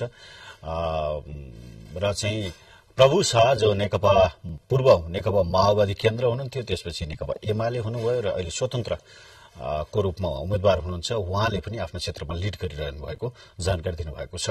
हामी यति बेला सिधा कुराकानी गर्दैछौँ, रौतहटबाट प्युठानतर्फ जाँदैछौँ, जहाँ प्युठानमा नेकपा एमालेका अध्यक्ष केपी शर्मा ओली जति बेला प्रधानमन्त्री हुनुहुन्थ्यो, उहाँका प्रेस सल्लाहकारका रूपमा रहनुभएका सूर्य थापा र राष्ट्रिय जनमोर्चा की उपाध्यक्ष दुर्गा पौडेल पूर्व सांसद त्यही क्षेत्रबाट गोविन्द पोखरेललाई जित्नु भएको थियो। दुर्गा पौडेल प्रतिस्पर्धामा हुनुहुन्छ। पछिल्लो त्यहाँको अवस्थाको बारेमा जानकारी दिनका लागि यति बेला हामीसँग सीधा सम्पर्कमा हुनुहुन्छ हाम्रा सहक प्युठान स्थित संवाददाता।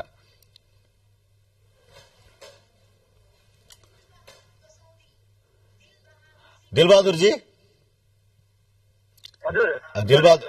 दिलबहादुरजी, प्युठानको पछिल्लो मतगणनाको पछिल्लो अवस्था के छ? यहाँ पछिल्लो मतगणनाको अवस्था हेर्ने हो भने 6 गते बिहान 9 बजेबाट मतगणना सुरु भएको थियो। प्युठान जिल्लाका 9 वटा स्थानीय पालिका रहेका 2 वटा नगरपालिका र 7 वटा गाउँपालिका रहेको यो प्युठान जिल्लामा क्षेत्र नम्बर प्रतिनिधि सभाको क्षेत्र नम्बर 1 मात्र रहेको छ र अहिलेसम्म सरस्वती हेर्ने भने प्रतिनिधि सभाको तर्फको मतगणना हेर्ने हो भने लगभग 8 वटा गाउँपालिका र एउटा नगरपालिकाको मतगणना सकिसकेको छ भने एउटा मात्रै प्युठान नगरपालिकाको मतगणना गर्न बाँकी रहेको छ र अहिलेसम्म हेर्ने हो भने 37,335 मतगणना भइसकेको छ भने नेकपा एमालेका तर्फबाट सूर्य थापा छेत्री उम्मेद्वार हुनुभएको छ भने उहाँले 31,321 मत ल्याउनु भएको छ भने गिलासबाट उठ्नुभएकी दुर्गा पौडेलले 27,347 लिएर पछ्याउँदै हुनुहुन्छ। त्यहाँ अन्तर 3,974 को देखिन्छ तालिक छ।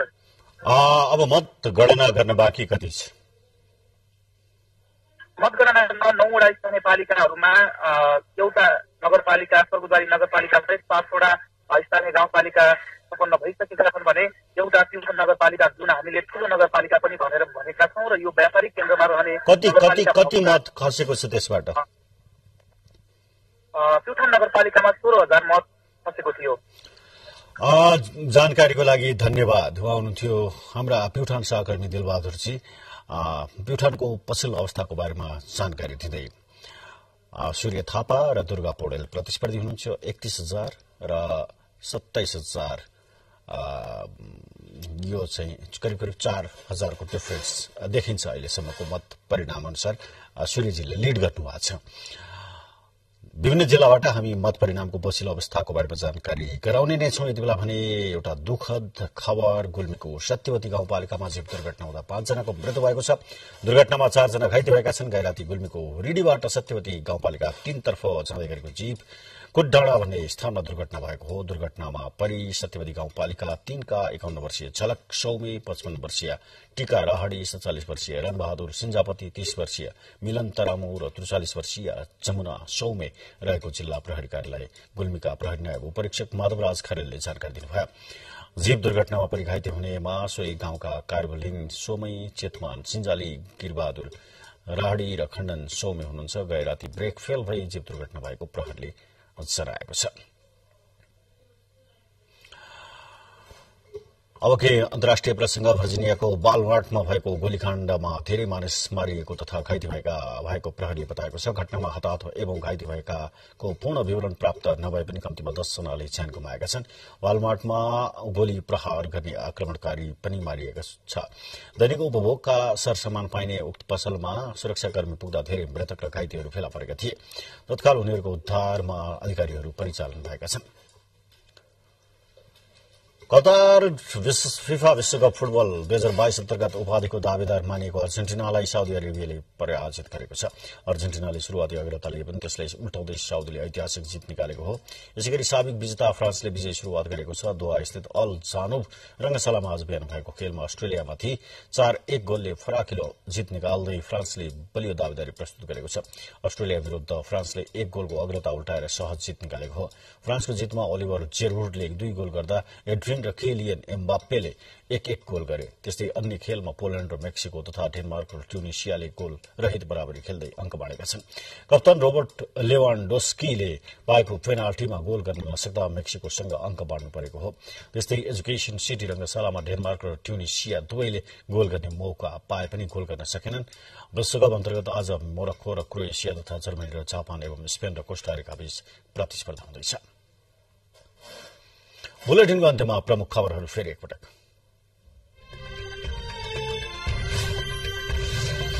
प्रतिनिधि सभातर्फ 32 स्थानको अन्तिम मत परिणाम सार्वजनिक। 14 स्थानमा कंग्रेस र 5 स्थानमा एमाले विजय।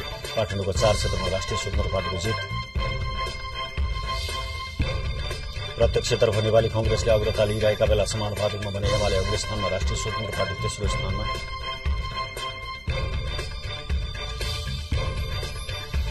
गुल्मीको सत्यवती गाउँपालिकामा जीप दुर्घटना हुँदा 5 जनाको मृत्यु, 4 जना घाइते।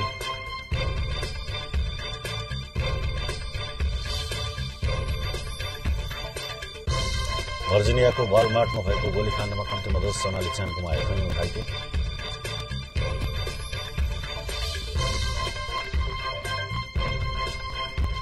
र विश्वकप फुटबलमा उपाधि दावेदार अर्जेन्टिनालाई हराउँदै साउदी अरेबिया विजय। अस्ट्रेलियामाथि सहज जित निकाल्दै साबिक विजेता फ्रान्सको विजय सुरुवात।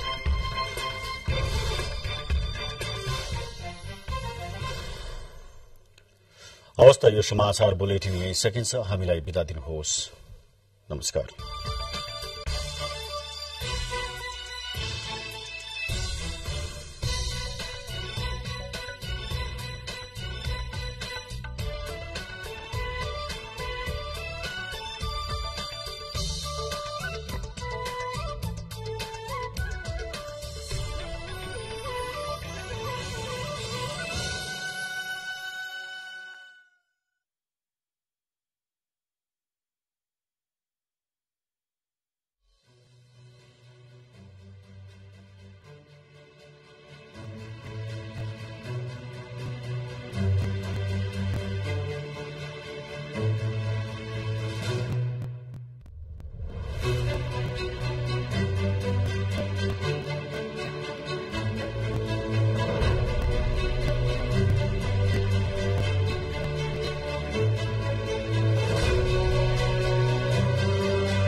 हाम्रो साइनोका यी लाखौं रेसाहरू हाम्रो हृदयसँग जोडिएका छन्, हाम्रो खुसीसँग, हाम्रो श्रद्धा र सेवासँग, हाम्रो मेहनत र अभिलाषासँग। हाम्रो साइनोको रातो रङ मिठो छ, गुलियो छ। यस्तै थियो र यस्तै छ। त्यसैले त मजाको मुस्कान लिएर भन्न मन लाग्छ, तपाईँ हुनुहुन्छ र त हामी छौँ। त्यसैले त गर्व गरेर दोहोऱ्याउन मन लाग्छ। आइएमै गरौँ। जय साहब, अलिकति खाना राख्नु हजुरलाई। पुग्यो मम्मी। तँलाई राख्नु नानी? मलाई पनि पुग्यो मम्मी।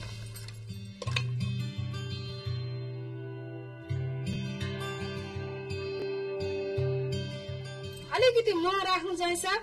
हुन्छ मम्मी, म खानु त स्वास्थ्यको लागि एकदमै राम्रो हो नि। अझै सकेदेखि दिनहुँ 1 चम्चा खानु झन् बेस।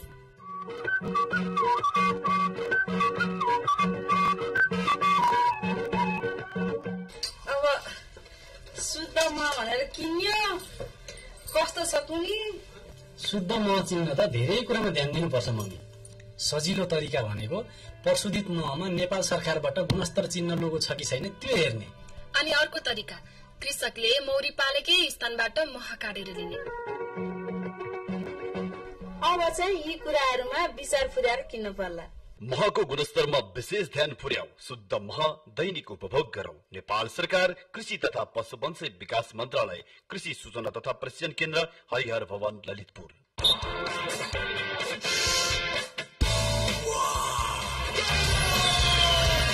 क्विक मसला करी कमाल। सुप्रसिद्ध सावित्री कञ्चनजङ्घा अगरबत्तीले लिएर आएको छ 12 इन्च लामो काठीमा राहत, रिलिफ र आराम। सिट्रोनेला इन्सेन्स स्टिक्स अब डेंगू र मलेरिया जस्ता रोगहरूबाट हरेक घरमा सुरक्षा र सुगन्धका साथै आरामको निन्द्रा, राहत, रिलिफ र आरामको प्रयोग गरी सुरक्षित बनाऊ र बनाऊ। सुन्दर देखिनको लागि के चाहिन्छ? डिजाइनर लुगा, यी गहनाहरू?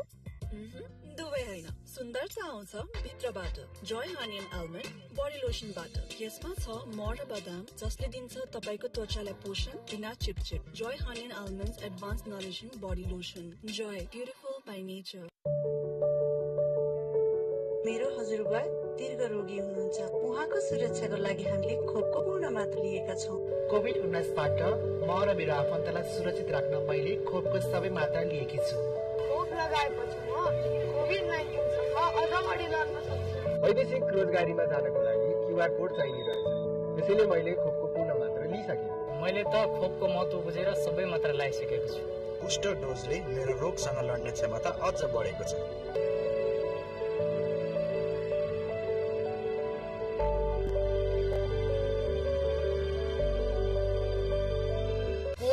कहाँबाट कसरी? ए हजुर, म त यहाँ छिमेकी हजुर। ए छिमेकी हुँदो रहेछ, आउँदिन। नमस्कार हजुर। नमस्ते। हामी चाहिँ तपाईँको 1 महिनाको छिमेकी हजुर। कस्तो 1 महिनाको छिमेकी? यो तपाईँको घर पछाडि जुन नयाँ घर बन्दैछ नि, 1 महिना बसाइ त्यही हुने भयो, त्यही भएर 1 महिनाको छिमेकी हजुर। वाइफाईको पासवर्ड माग्न आएको हजुर हामी त। कस्तो अप्ठ्यारो सहयोग माग्नुभयो तपाईँले त। तपाईँहरू सोधिसकेपछि स्पेस लो नहुने गरी चलाउने हो हामी त। राति 10 बजेपछि मात्र चलाऊ है त। आफ्नो घरको वाइफाईको पासवर्ड अरूलाई दिनु हुँदैन हजुर। मैले पहिले ड्युटी गरेको घरमा कहाँबाट वाइफाईको पासवर्ड फेला पारेछन्। इन्टरनेटबाट के गरेर पछि कत्रो लफडा पर्यो हजुर। दिन हुँदैन है हजुर, हुँदैन दिन। को उहाँहरू? छिमेकी हुँदो रहेछ, वाइफाईको पासवर्ड माग्नुहुन्छ। हुँदैन। अस्ति मेरो साथीको घरमा वाइफाईको पासवर्ड पत्ता लगाएर इन्टरनेटको दुरुपयोग गरेर पुलिस केसै पर्यो नि। यसरी आफ्नो घरको पासवर्ड कसैलाई पनि दिनु हुँदैन है हजुर। बडा संवेदनशील कुरा रहेछ। ल, कुरा सुन्नुभयो नि तपाईँहरूले? हामी त सानो कुरा सोचेर आएको, तपाईँहरूको कुरा पनि ठिक लाग्यो। बरु हामी डाटा नै चलाउँछौँ। नेपाल दूरसञ्चार प्राधिकरण। हिजो त गएको आजलाई होइन, भोलिको बारे सोचौ।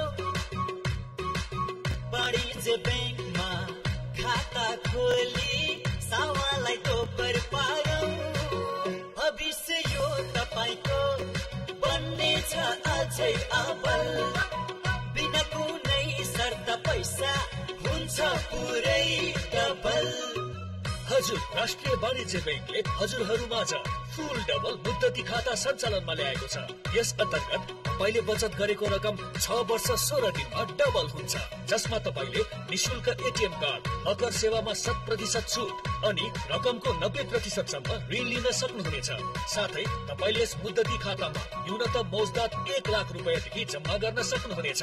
थप जानकारीको लागि राष्ट्रिय वाणिज्य बैंक लिमिटेडको नजिकैको कार्यालयहरूमा सम्पर्क गर्नुहोस्। यस्तो स्टाइलको लागि त स्ट्रङ हेयर चाहिन्छ। स्ट्रङ कपालको लागि हेयर ऑयल मात्र हैन, तिमीलाई चाहिन्छ असली हेयर ऑयल, डाबर अमला हेयर ऑयल। अमलाको शक्तिको साथ एन्टीअक्सिडेन्ट र ओमेगा 3 जसले दिन्छ अरु तेलको तुलनामा 2 गुणा स्ट्रङ कपाल। जब कपाल हुन्छ स्ट्रङ अनि देखिन्छ ब्युटिफुल, असली अमला डाबर अमला। यो मेरो छोरा विदेशबाट आएको नयाँ घर बनाएको पाइप किन्न आएको। सामान राम्रो छ, ढुक्क हुनुहोस्। थाहा छ त्यसैले त यही लिन आएको। विदेशमा पनि फ्लो गार्ड र लेड फ्री प्रोडक्ट नै युज हुन्छ। त्यही भएर गुणस्तरीय प्लम्बिङको भरपर्दो नाम मार्बल। अनि पाइप फिटिङको लागि मार्बलकै सल्भेन्ट सिमेन्ट राखिदिनुहोस् है। सुरक्षा घरको साथ जीवनभरको। खोइ देशमा तौल नै छापेको छैन त। कति एमएम हो भनेर छापेकै छ, बरु अलि सस्तो पर्छ तपाईलाई। जस्ताको तौलबाट नै त्यसको सही मूल्य थाहा हुन्छ। त्यसो भए हुलास लिनुहोस्। हुलासको सम्पूर्ण जस्ता पातामा फ्याक्ट्रीबाटै मोटाइसँगै तौल पनि प्रष्ट छापिएको हुन्छ। हुलास भए अरू किन खोज्ने।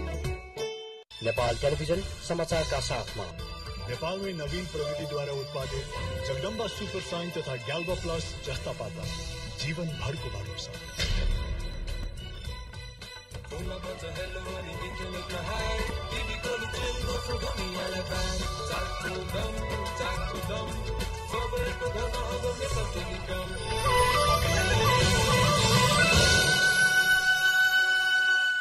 Hello there, welcome to the news. I'm Shivani Thapa-Bosnat with you. First, a quick look at the headlines.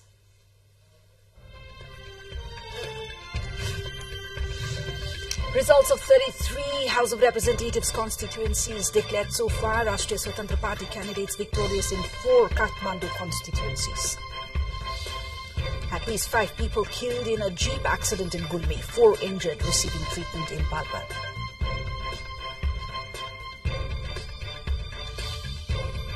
At least 7 people dead after a gunman opened fire at a supermarket in the U.S. state of Virginia. Shooter among the dead. A teenage boy killed in a suspected bomb attacks at bus stops in Jerusalem. 14 other people wounded in the twin blasts. And Morocco holds Croatia for a goalless draw in a Group F match of FIFA World Cup. Germany to face Japan, while Spain to face Costa Rica in other matches.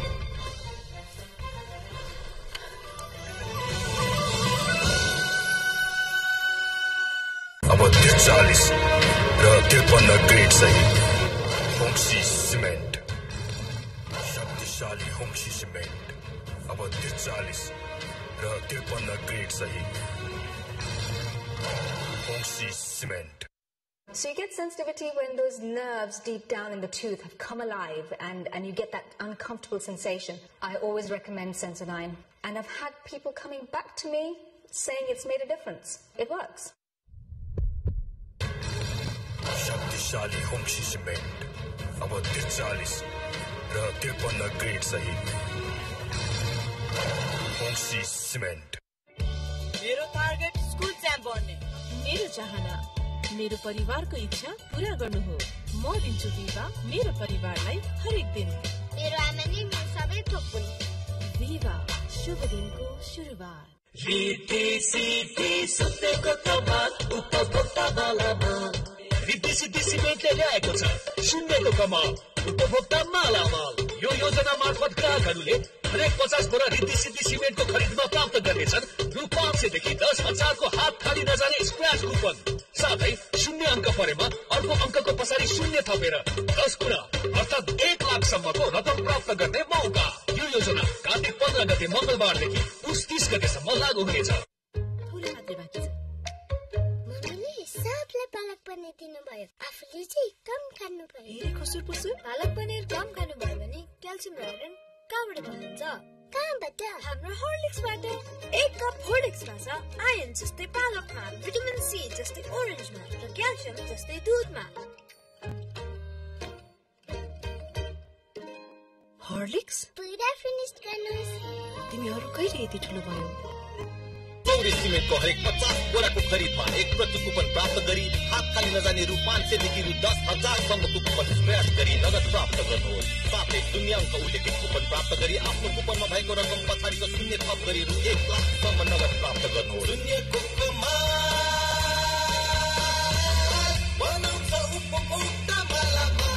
यद्यपि सयौं संख्यामा शून्यको coupon भए पनि प्रत्येक कुपनमा एक पटक मात्र शून्यलाई पछाडि लगेर जोड्न मिल्नेछ। सौरी सिमेन्ट द बेस्ट। सम्बन्धको विकास त्यति बेला सम्भव हुन्छ जब हरेक आफ्नो र आफन्तहरूसँग निर्धक्क अनि खुलेर कुरा हुन्छ, चाहे त्यस्तो कुरा व्यक्तिगत होस् या व्यवसायिक हो। नेपाल टेलिकमको सरल चल्ने वाइफाई, खर्र जाने बल्क SMS, हुर चल्ने 4G इन्टरनेट, सलल जोडिने ती CG नेटवर्क अनि आहा कति रमाइलो एनटीटीभी। बाँकी त सब मनको कुरा न हो। नेपाल टेलिकम, राष्ट्रको सञ्चार। सर्वोत्तम सिमेन्ट, सर्वोत्तम मजबुती।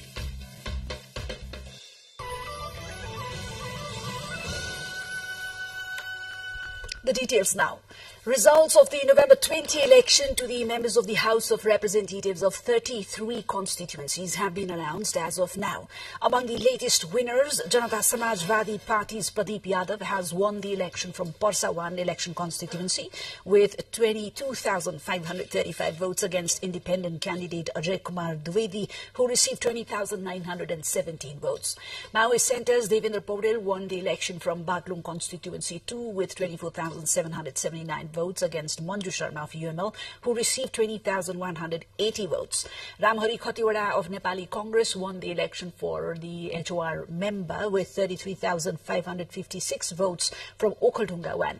Khatiwada defeated UML's Yagara Sunuwar, who garnered 26,738 votes in the only constituency of the district. Leknath Dahal of the CPN Maoist Centre, who is the common candidate from the ruling alliance, has been elected the House of Representatives member from Sindhuli District Constituency number 2.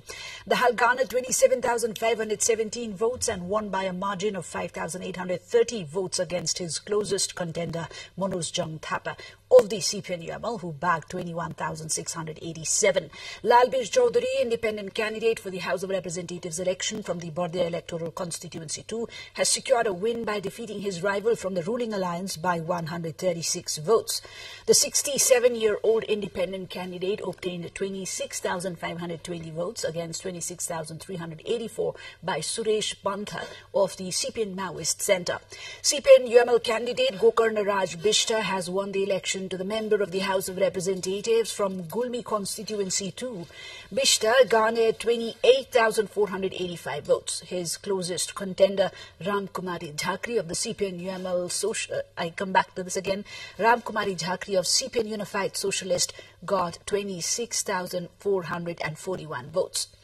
With this election victory, Bishta has made a hat-trick from this constituency. Meanwhile, Chitra Bahadur KC of Rashtriya Jana Morcha emerged victorious from Baglung constituency 1 with 21,451 votes against UML's Surya Prasad Pathak, who received 18,825 votes. Results of all 10 constituencies in Kathmandu have been declared. In Kathmandu 6, Shishir Khanal of Rashtriya Swatantra Party is the latest winner with 14,204 votes, beating UML's Sarbendra Khanal, who received 8,911 votes.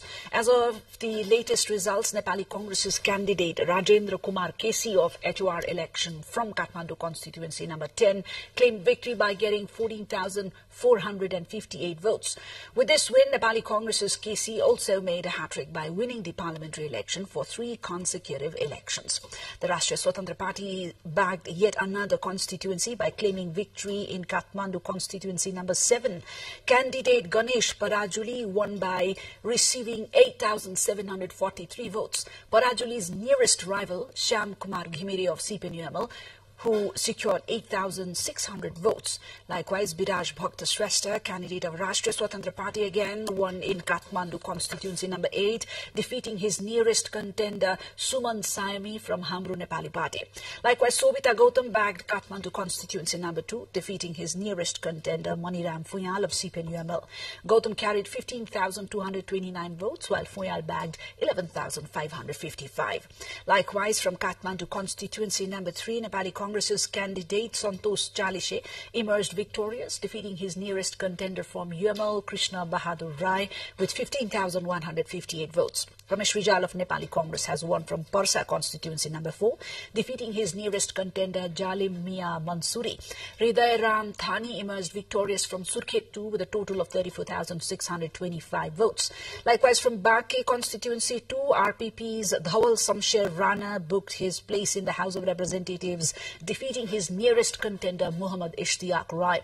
Rana got 29,577 votes, while Rai got 23,520 votes. Nepali Congress's leader Sher Bahadur Deuba won from Darildura, defeating his rival Sagar Dhakal. Deuba bagged 25,534 votes, while Sagar Dhakal managed to garner 13,042 votes. Likewise, Nepali Congress's candidate Shankar Bhandari won from Tanahu constituency number 2, scoring 5,474 votes. Then his contender CPN-UML's Kiran Gurung. CPN Unified Socialist, I come back to this again, CPN Unified Socialist secured its first win from Assam constituency number 1, with Sher Bahadur Kumar defeating CPN-UML's Jhapat Bohra with 4,484 more total. Nepali Congress's Uday Samsher Rana came out victorious from Lalitpur 1, defeating his nearest contender Nauraj Silwal of CPN-UML. Rana obtained 23,892, while Silwal garnered 19,278 votes. Meanwhile, vote counting under Sunday's elections to the House of Representatives and Provincial Assembly is well underway across the country. As of now, the final results of 33 election constituencies for the House of Representatives have been declared. Nepali Congress candidates have won in 14 places, while UML has emerged victorious in 5 places. Newly declared Rashtriya Swatantra Party has emerged victorious in 4 places so far, while Maoist Centre candidates have won in 3 places. Likewise, Janata Samajwadi Party, Nagarik Unmukti Party, CPN Unified Socialist, Rashtriya Janamorcha, Janamot Party and Rashtriya Prajatantra Party have so far claimed 1 constituencies each. Nepali Congress candidates have taken lead in 43 constituencies for the House of Representatives member, while UML candidates are ahead in 39 election constituencies as of now. CPN Maoist Centre is in the 3rd place as of now in terms of lead, with its candidates ahead in 14 different places. CPN Unified Socialist candidates are ahead in 7 places, while independent candidates are leading in 6 constituencies. 5 of Janata Samajwadi Party candidates are taking leads, while candidates of Rashtriya Swatantra Party have taken lead in 4 places. Likewise, Rashtriya Prajatantra Party candidates are ahead in 4 places in terms of vote counts. 165 of the total 275 members will be elected directly through the first-past-the-post system, while the remaining 110 members will be elected from proportional system in the House of Representatives.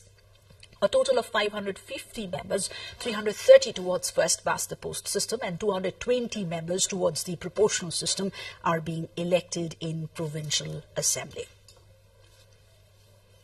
Meanwhile, counting of votes under the proportional system is also taking place simultaneously. CPN-UML has taken the lead in the proportional vote count in the election to the House of Representatives with 219,491 votes. Likewise, Nepali Congress has garnered 241,991 votes, and Rashtriya Swatantra Party is in the 3rd position with 112,061 votes. The Maoist Centre has received 100,492, while the Rashtriya Prajatantra Party is in the 5th place with 57,764 votes. More on the elections and the rest would be on the other side of this short break. Do stay tuned. Skyward, bigger screen, bigger dream. यसपालिको world cup Skyworth को साथमा अब हरेक स्काईवर्थ TV को खरिदमा 33% सम्म क्याशब्याक। Sunflower तेल भनेको त सनफ्लो तेल पो लिएर आउनु पर्छ त। मिसावट रहित 100% शुद्ध सनफ्लावर तेल सनफ्लो।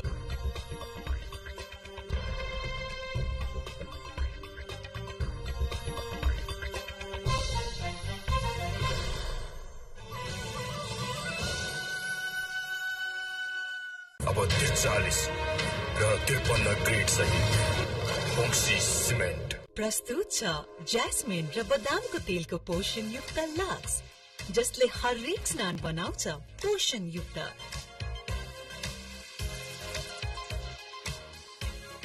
अब पाउनुहोस् पोषण युक्त चम्किलो त्वचा, प्रयोग गर्नुहोस् लक्स हरेक दिन।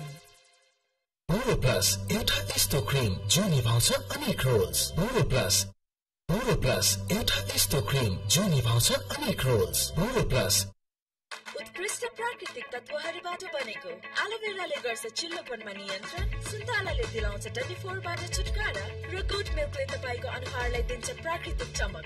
Parachute skin pure face wash, प्रकृतिको स्याहार त्वचामा निखार।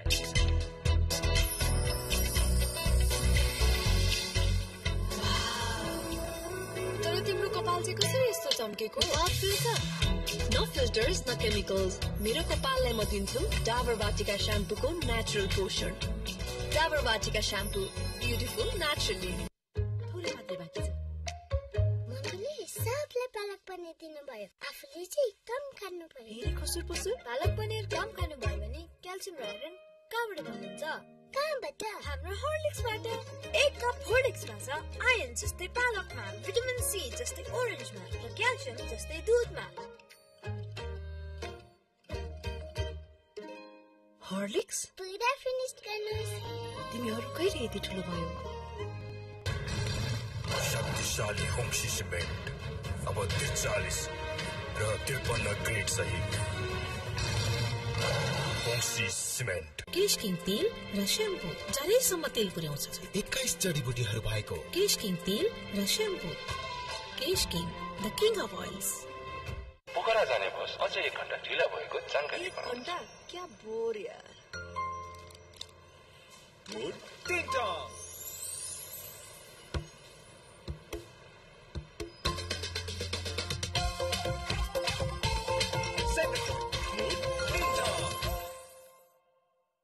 Emami 7 oils in 1 damage control hair oil। अमला बदाम, नरिवल जस्तै 7 तेल र 7 हर्बल औषधि कम्प्लेक्सको साथ यस तेलले ड्यामेजलाई रिपेयर गर्छ। Emami 7 oils in 1 damage control hair oil। Boro plus moisturising body lotion, दुध, मलाई, बादाम, केसर, त्यो सबै छ यसमा। Boro plus moisturising body lotion, Boro plus moisturising body lotion, दुध, मलाई, बादाम, केसर, त्यो सबै छ यसमा। Boro plus moisturising body lotion. सर्वोत्तम सिमेन्ट, सर्वोत्तम मजबुती।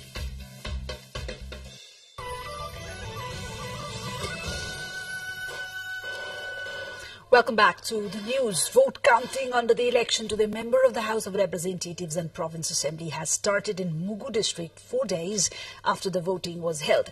Chief District Officer of Mugu, Rom Bahadur Mahat, said the vote counting was delayed as it took 3 days to bring the ballot boxes to the district headquarters from the remote northern belt of the district.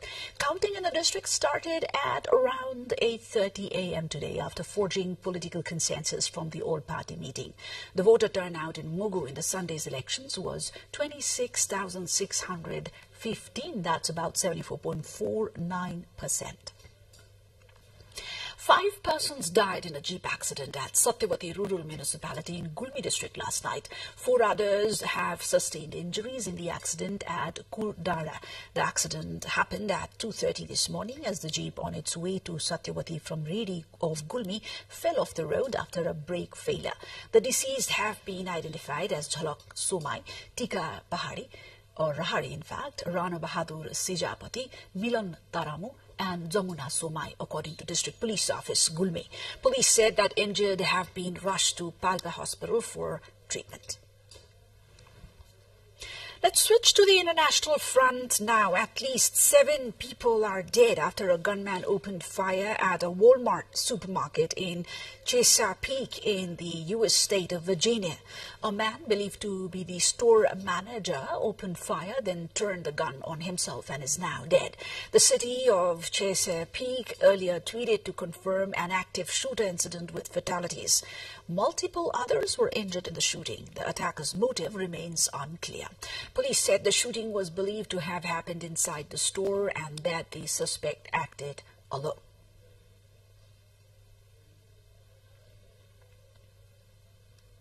Lined up is a short break. We will be looking further in the international front when we come back. सक्कली तोरीको तेलमा सधैँ राग आउँछ र त्यो राग शुद्ध धारा तोरीको तेलमा सधैँ रहिरहन्छ। शुद्ध तोरीको तेल धारा मुटु चाहिन्छ। उत्कृष्ट गहुँबाट तयार गरिएको ध्यानचक्की आटा खेल दुगर समूहको उत्कृष्ट उत्पादन।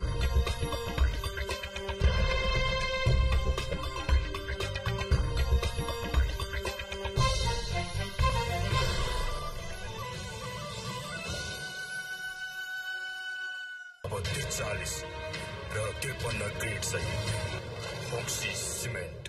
अर्सा कति गेम खेलेको? स्कुल जान ढिलो हुन्छ। हाय छोरी, आज छोरीलाई स्कुल पुर्याइदेऊ है। तिमीले छोडिदेऊ न। मेरो कति काम छ, इन्टरनेटको बिल आइसक्यो, छोरीको स्कुलको फी। तिमी कुन दुनियाँमा छौ भन त? यी सबै कामहरू नेपाल बैंक लिमिटेडको मोबाइल बैंकिङ एपबाट सजिलै तिर्न सकिन्छ।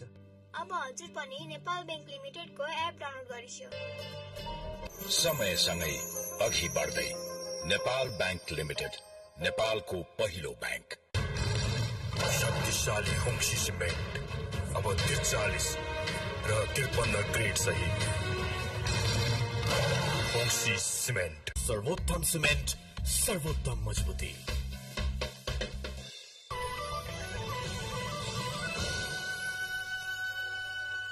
Welcome back to the news. We now look further in the international sphere. A newborn baby has been killed in a Russian missile strike on a maternity unit in Ukraine's southern Zaporizhzhia region, emergency services have confirmed. The baby's mother, who was the only woman in the facility at the time, and a doctor were rescued from the rubble. Ukrainian President Volodymyr Zelensky accused Russia of bringing terror and murder to his country. The Zaporizhzhia region, where a key nuclear plant is located, has been the focus of repeated Russian attacks. Ukrainian emergency services said the Russian missiles struck the maternity ward of a hospital in the Ukraine, held down to the Vilyatsk, close to the front line, overnight. A teenage boy has been killed and 14 other people have been wounded in two suspected bomb attacks at bus stops in Jerusalem, Israeli police say. The explosions happened at two busy areas of the outskirts of the city as people were heading to work. The boy who died was among 12 people wounded by the first blast. 3 others were wounded by the second. Israel's internal security minister said at one scene that this was an attack we haven't seen in a long time, quote unquote. This year has seen a spate of deadly gun and knife attacks targeting Israelis, triggering waves of Israeli military raids in Palestinian cities in the occupied West Bank. Protests have erupted at the world's biggest iPhone factory in the Chinese city of Zhengzhou, according to footage circulated widely online. Videos show hundreds of workers marching, with some confronted by people in hazmat suits and riot police. Those live streaming the protest said workers were beaten by police. Videos also showed clashes. Manufacturer Foxconn said it would work with staff and local government to prevent further violence. In its statement, the firm said some workers had doubts about pay, but that the firm would fulfill pay based on contracts. A quick break just to look into what's lined up next.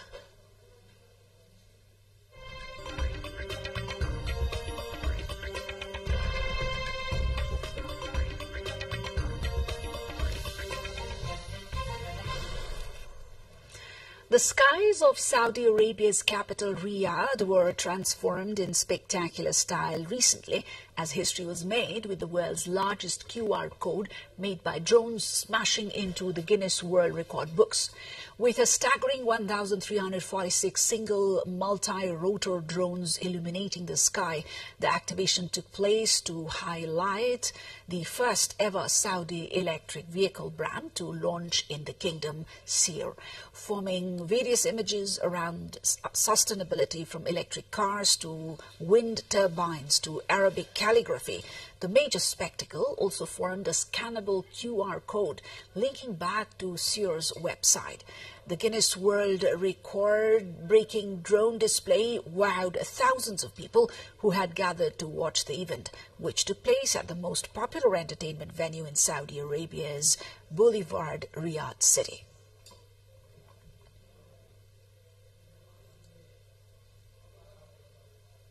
Let's now switch to the sporting arena.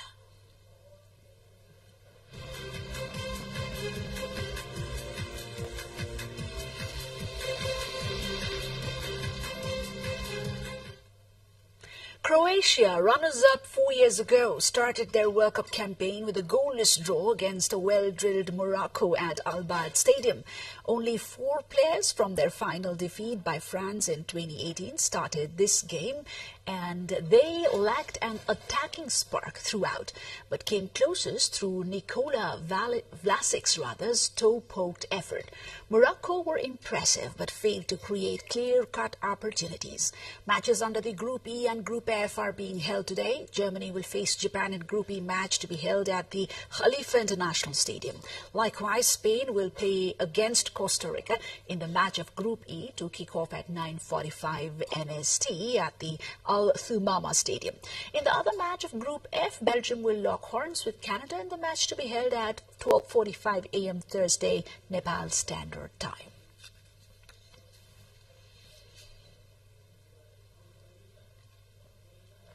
Parce qu'on s'entraînait à ce moment-là. Et quand on a fini l'entraînement, on savait qu'ils menaient 2-1, donc on était devant notre écran. Alors non seulement pour Hervé, mais aussi pour l'Arabie Saoudite, parce que ça fait plaisir que de voir qu'un pays comme l'Arabie Saoudite puisse battre l'Argentine de Léo Messi. On est tous dans la même situation. Je pense peut-être à part les championnats qataris et saoudiens qui ont arrêté avant. Mais c'est la même problématique que pour tout le monde. Donc voilà.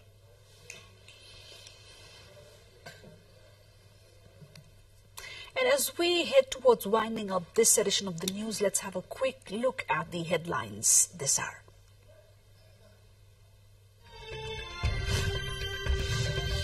Results of 33 House of Representatives constituencies declared so far. Rashtriya Swatantra Party candidates victorious in 4 Kathmandu constituencies. At least 5 people killed in a jeep accident in Gulmi, 4 injured receiving treatment in Palpa.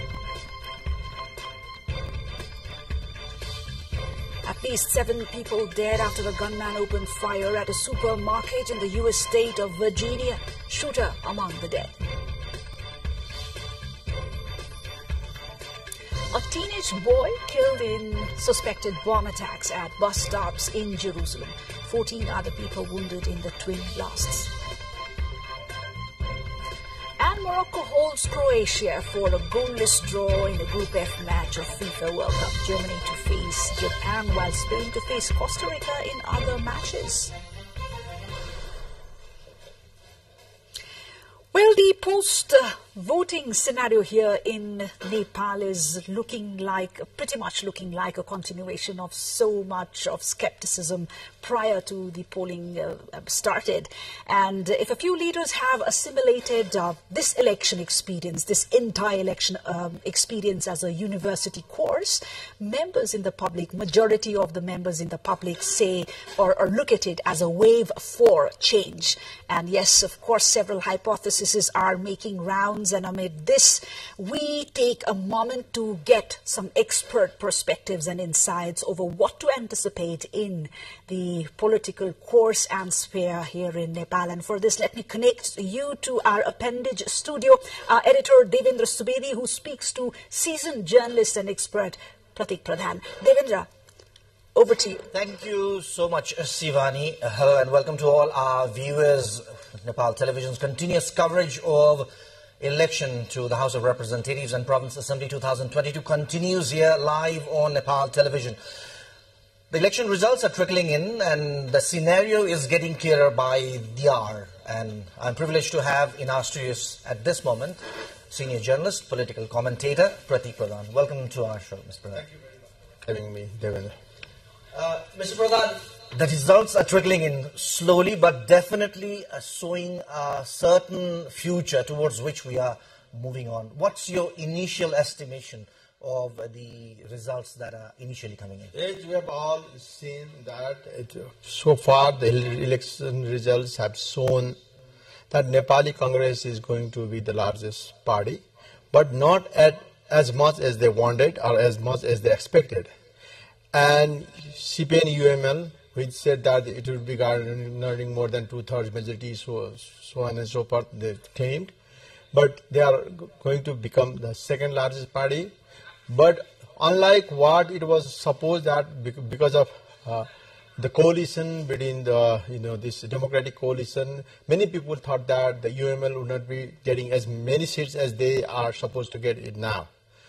And then surprisingly, we have this bell icon.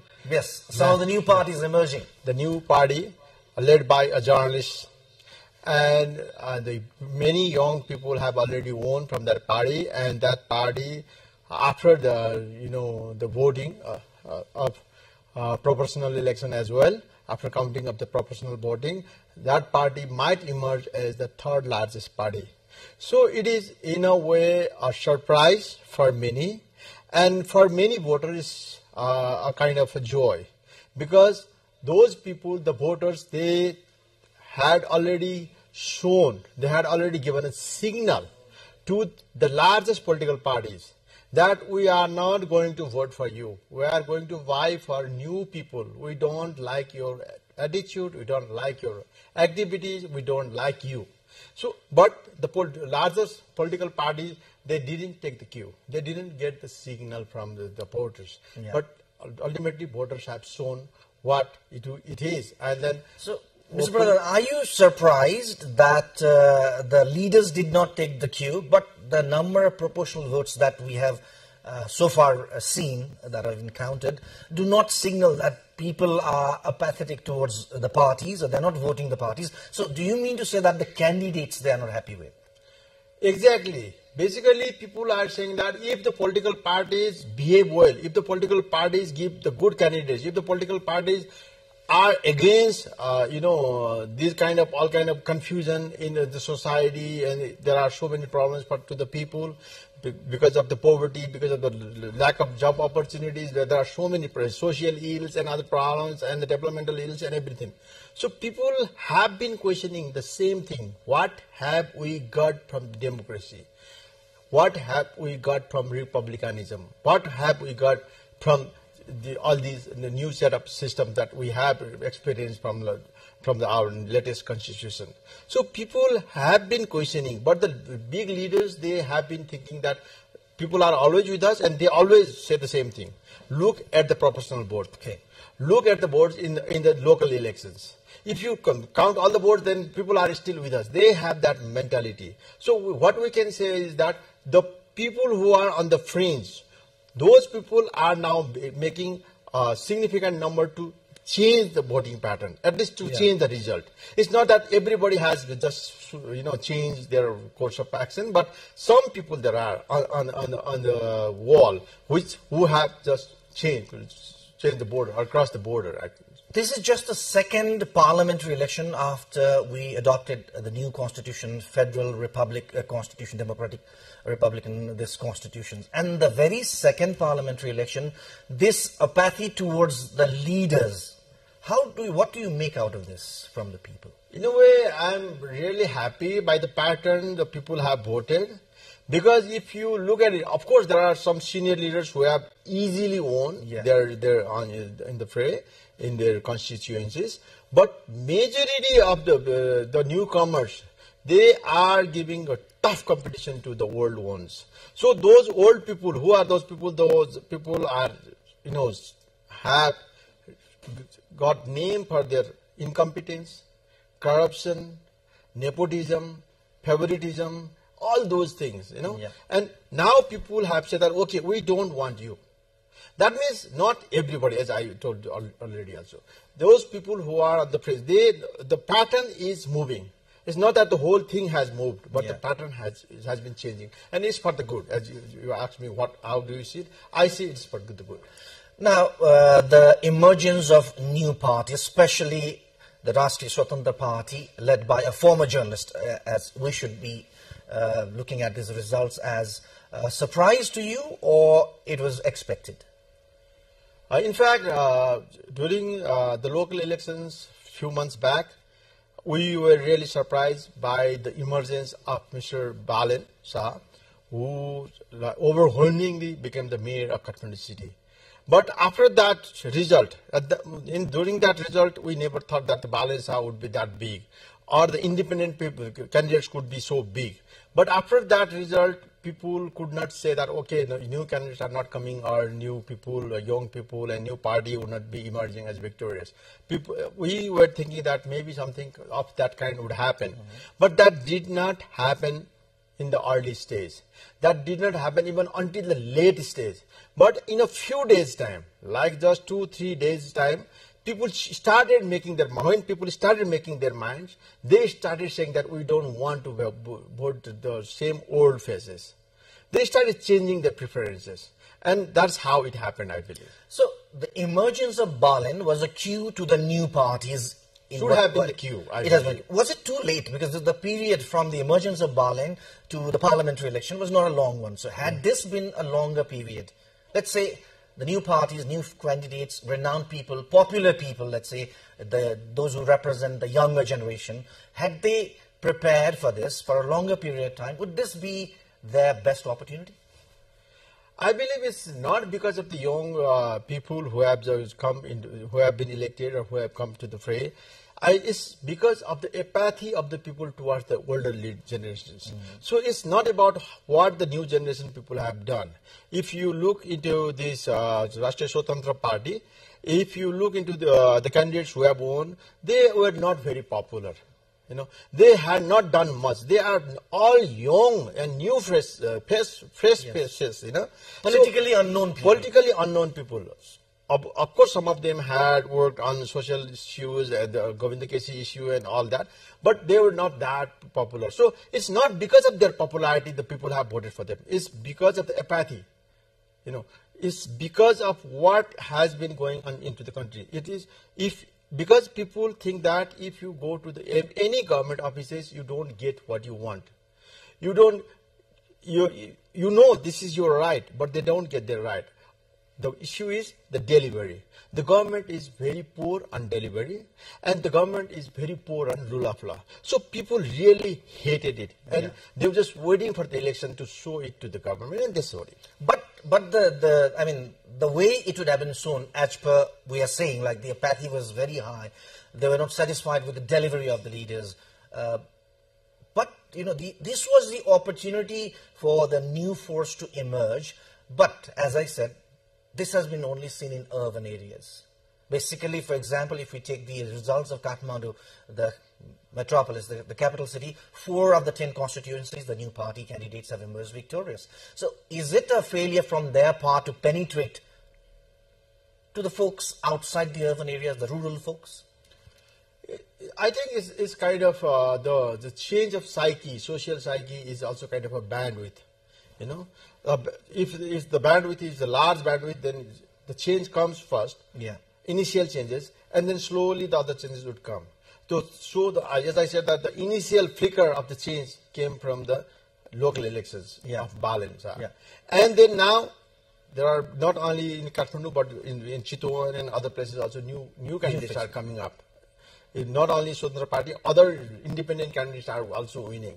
Even if they are not winning, they are giving so tough competition to the old horses in the race, So obviously, the thing is, people had made up their mind, but the political leaders didn't realize. And of course, it has started from the urban sector, but it will obviously in the next 2-3 elections, because there's the process. The consolidation of the process takes time.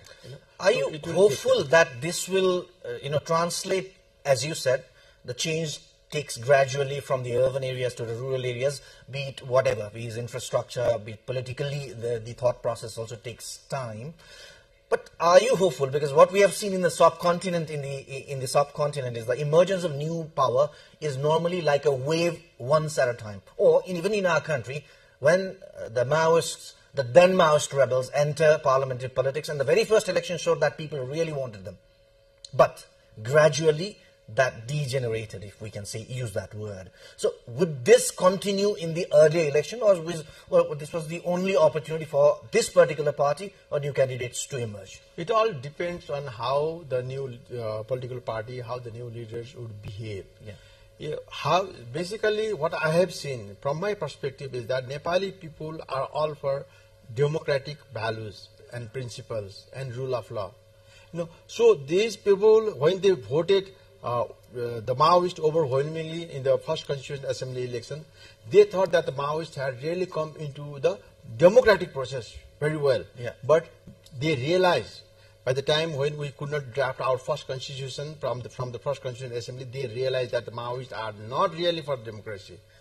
Then they voted them out in the second Constituent Assembly. So similarly, for the party of Mr. Ravi Lammichhane, people will watch them, people will see them. And I have seen, as per the comments by Mr. Lammichhane and others of his party, they are still not clear about this constitution of the country, about the federalism of the country, about so many other issues. They are not very clear. They had become popular. Ravi Lammichhane had become popular when he said that he wanted to kick on the nose of those all corrupt leaders at the ground, So he had said that, he had claimed that. But now he is in the position where he might also get the kick from the people. And the people will again return in 4 years' time. Exactly. Devendra, I have a question. He has to be careful enough now how he behaves. And I think he has to go a long way in learning the democratic process. What kind of democracy, what kind of governance he wants, and how he pitches his ideas and how he changes himself. Mr. Pradhan, I'd like to link you to our central studio there, and Shivani is there up with a question. Shivani, are you there?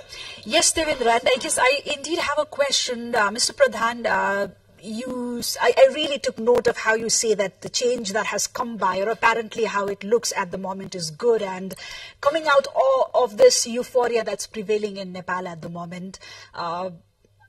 You said that the political leaders did not take note of the signals sent in by the publics. But I prefer to contradict, if you allow me, because we believe that we're coming from years of a political culture which the political leaders in the parties have established, where the leaders have had the audacity to ignore the popular public sentiments and have tried their own ways, of conversations, statements, and their own means to manipulate the political course as per their choice. So, coming out of this environment, even despite the euphoria that is gradually emerging, how much have we, or are we reading the minds of the traditional, if you allow me to call the traditional political players who are facing this reality at the moment? Would they easily accept the reality that is on their face? What are your anticipations? Thank you, Shivani, for your question. I believe, as you have rightly said, that the audacity of the political leaders, and our political leaders are very audacious, especially the top echelon of the political parties. So when they had the signal from the local elections of the mayor and deputy mayors and all wards, they still claim that they have not lost to the new people. They said that it's just exceptions in the politics. So it happens. They didn't take that signal. And even now, if you interview them, which people will do very soon, they'll say that the new faces do keep on coming now and then, but their support base is still there, and the people still support them. That is in a way true. That is not false. But what people have been trying to tell them is that you just cannot choose your candidates on your own. You cannot choose your candidates on the basis of their money, on their wealth, and on the basis of purchasing power of the tickets. If you do that, we will vote something else. We will vote to other people. And that message has been very clear and loud to the political leaders. But they, in a way to save their faces, they will not accept it, and they will show the audacity. But hopefully, we have seen new faces coming also in their parties. Those people who are young, who are enthusiastic, who are all for the rule of law, who believe in listening to the people's voice. These people have come now as the elected parliamentarians. So I believe now even the old party leaders will have to change, or will have to bend their, Mr. Pradhan, in the middle of Devendra, one more question if you allow me to ask, because this is very much relating to whatever Mr. Pradhan is sharing with us. Because amidst the entire, the statistics that are emerging, I think at the center is, a big question now lies about the course or how accepting the Unified Maoist Center is, right? So in this scenario, let me read out a status from one of the prominent leaders of the Unified Maoist Center, who writes, "Not all storms come to destroy your life, some comes to clear your path." This was put up on a social media today itself. So how do you read this? I believe this is all about the attitude, and of course, the Maoists have also seen the ups and downs in their political career by now. They were the largest party, they were the third largest party, and they have now seen the fate. But obviously, this is a political course, and they have seen it. It is the person who might have said that the storm has come to clear the path. He is an optimist person, and that's all right to be an optimist, So, but basically, if they commit themselves to the democracy, rule of law, people's welfare, social issues, education, health, and people's first. If they keep people's on the first priority, maybe they will change. They will get better positions in the next coming elections. Well, Mr. Pradhan, coming on to the fact that you said, yes, even these political parties, the established, the major parties that are in a coalition as well, two different coalitions that you have seen, they do have people or the candidates who people look up to, are hopeful towards. But do you mean to say that the coalition, in some other words, and the way they picked up their candidates, wrangling for almost months and months, and ultimately before few days meeting the deadline, and they picked everything from the center. Do you mean to say that had this been done from the ground level, from the district level, from the people's level, this would have been better, the results for the parties? Obviously, I always champion the cause of selecting people from the grassroots. The political parties should be having the leadership from the grassroots. They should be having all their supporters in the grassroots, and those supporters should be, electing the representative, whoever, in whatever level, ward level or... The parties can ask themselves a question: how many of the candidates that were proposed by the district committees, the provincial committees, were finally given the green signal up here in the center? Yeah, if they look into it, very few, I believe. And that's what is reflected in this exactly election. Mr. Pradhan, we are very running short of time. Now I take you to the next part of the conversation, now what future course do you see? I just have a copy of what the earlier parliament looked like. CPN-UML, the largest party with 121 seats, proportional and a first past the post. And that was in a unified coalition with Maoist Centre then, that had 53 seats. Now, we are nowhere near that by the looks of the things right now. What's the future course, do you think? There are so many options now. And the political parties are very, in a way it is good that there is coalition culture now. So, the political parties with extreme, differences in their political ideologies, they have come together. Many people do not like that. Many people still think that they have to have, political ideology should be the main agenda, or should be the main, idea behind the coalition, But that has not happened, and in a way that has helped a lot in reducing the conflict in the society. Can you right now predict exactly the end results, like what it would look like, the new parliament? New parliament, obviously everybody has seen that, first, second, third, fourth parties, as we have also seen. If you talk about the formation of the government, there is still a chance of the same coalition forming the government in the center, because it's not only about the center. Given that the other partners are happy with the results and the co-work they had. No, it's also about the provinces, no? Yeah. So they will calculate everything. So how many governments can they form in the provinces? If they can form all the governments, or at least 3, 4, 5, 6, 7 governments, then they will have a coalition government in the center. And basically, the democratic coalition that they call themselves, they still have a chance to form the government even after having the new party coming so strongly. Last question, Mr. Pradhan. Now, do you still, if you are a CPN Maoist Center or Unified Socialist leader, would you be happy with the results and the coalition? Obviously, the Maoists have been questioning the transformation of the votes. You know, they have been claiming that the Congress people did not vote for them. The Mother Nepal's party also is claiming the same thing. But still, I see, looking at the results, they have no other choice but to keep in the coalition and try to form a strong government from the coalition. Obviously, they will be weaker party in the coalition, but they will still be in the government. Probably that will further fortify the coalition. Exactly, and they will become a stronger party. Otherwise, they might disappear in the political, the wrangling. They may be nowhere if they don't agree to continue with the coalition. And it's their performance is not the performance of Nepali Congress or anybody else. So it's about people who supported them or opposed them. Thank you so much, Mr. Pradhan. We've just run out of time for your thoughts, for your opinions, and for your predictions, as well as election results continue to trickle in, and the future of our political course becomes clearer by the day. You can always log on to our website, www.ntv.org.np, for the latest of the updates. You can also download our application on your smartphone, or you can always go to our traditional screen, Nepal Television's all 5 different channels, for the latest election results updates. Thank you so much for being with us, and thank you so much for your time. To all our viewers also, thank you so much. Thank you very much. Back to you, Sivani.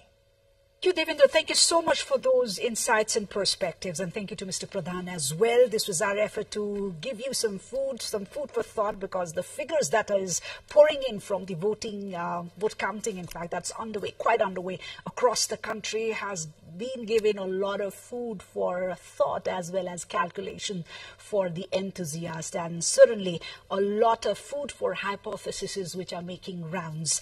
What happens to the political course, and what shape is this election going to give to the political sphere? It is for us to wait and see. As we can see, not much, for many political players, the comfort zone for them has only, or is only looking to shrink in the days ahead, in contrary to the expectations they had, while for many, the zone is expanding. So that, dear viewers, that is all from the English News Desk for now. We will continue to give you updates and bring in more expert insights and perspectives. Do stay tuned. For now, we shall get back to you at 10:30 next. Goodbye and namaste.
हाम्रो साइनोका यी लाखौं रेसाहरू हाम्रो हृदयसँग जोडिएका छन्।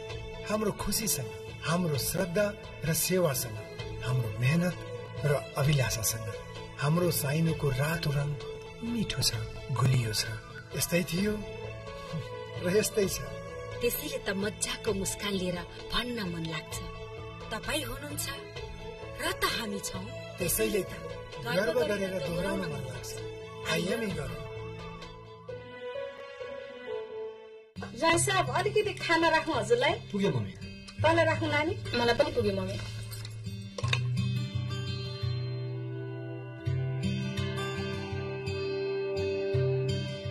अलिकति मह राख्नु जय साहब। हुन्छ मम्मी, मह खानु त स्वास्थ्यको लागि एकदमै राम्रो हो नि।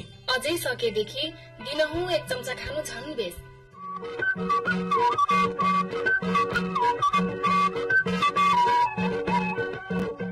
अब शुद्ध मह भनेर किन्यो, कस्तो छ कुनी? शुद्ध मह चिन्न त धेरै कुरामा ध्यान दिनुपर्छ मम्मी। सजिलो तरिका भनेको प्रशोधित महमा नेपाल सरकारबाट गुणस्तर चिन्ह लोगो छ कि छैन त्यो हेर्ने। अनि अर्को तरिका, कृषकले मौरी पालेकै स्थानबाट मह काटेर लिने। अब चाहिँ यी कुराहरूमा विचार पुर्याएर किन्न पर्ला। महको गुणस्तरमा विशेष ध्यान पुर्याऊ। शुद्ध मह दैनिक उपभोग गरौं। नेपाल सरकार कृषि तथा पशुवंशी विकास मन्त्रालय, कृषि सूचना तथा प्रशिक्षण केन्द्र, हरिहर भवन, ललितपुर।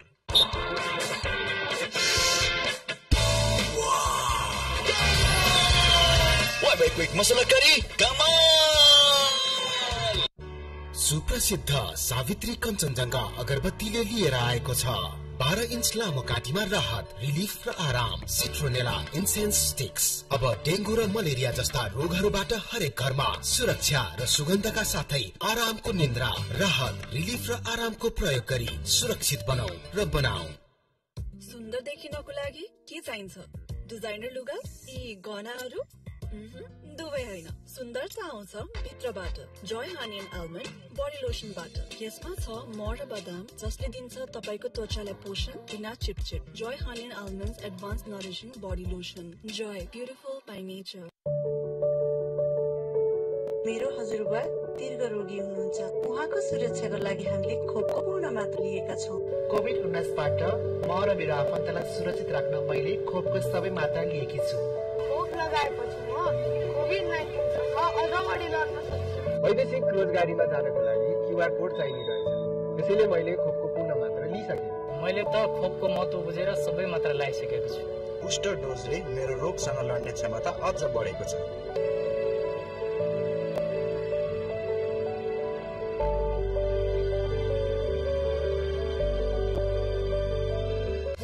कहाँबाट कसरी? ए हजुर, म त यहाँ छिमेकी हजुर। ए छिमेकी हुँदो रहेछ, आउँदिन।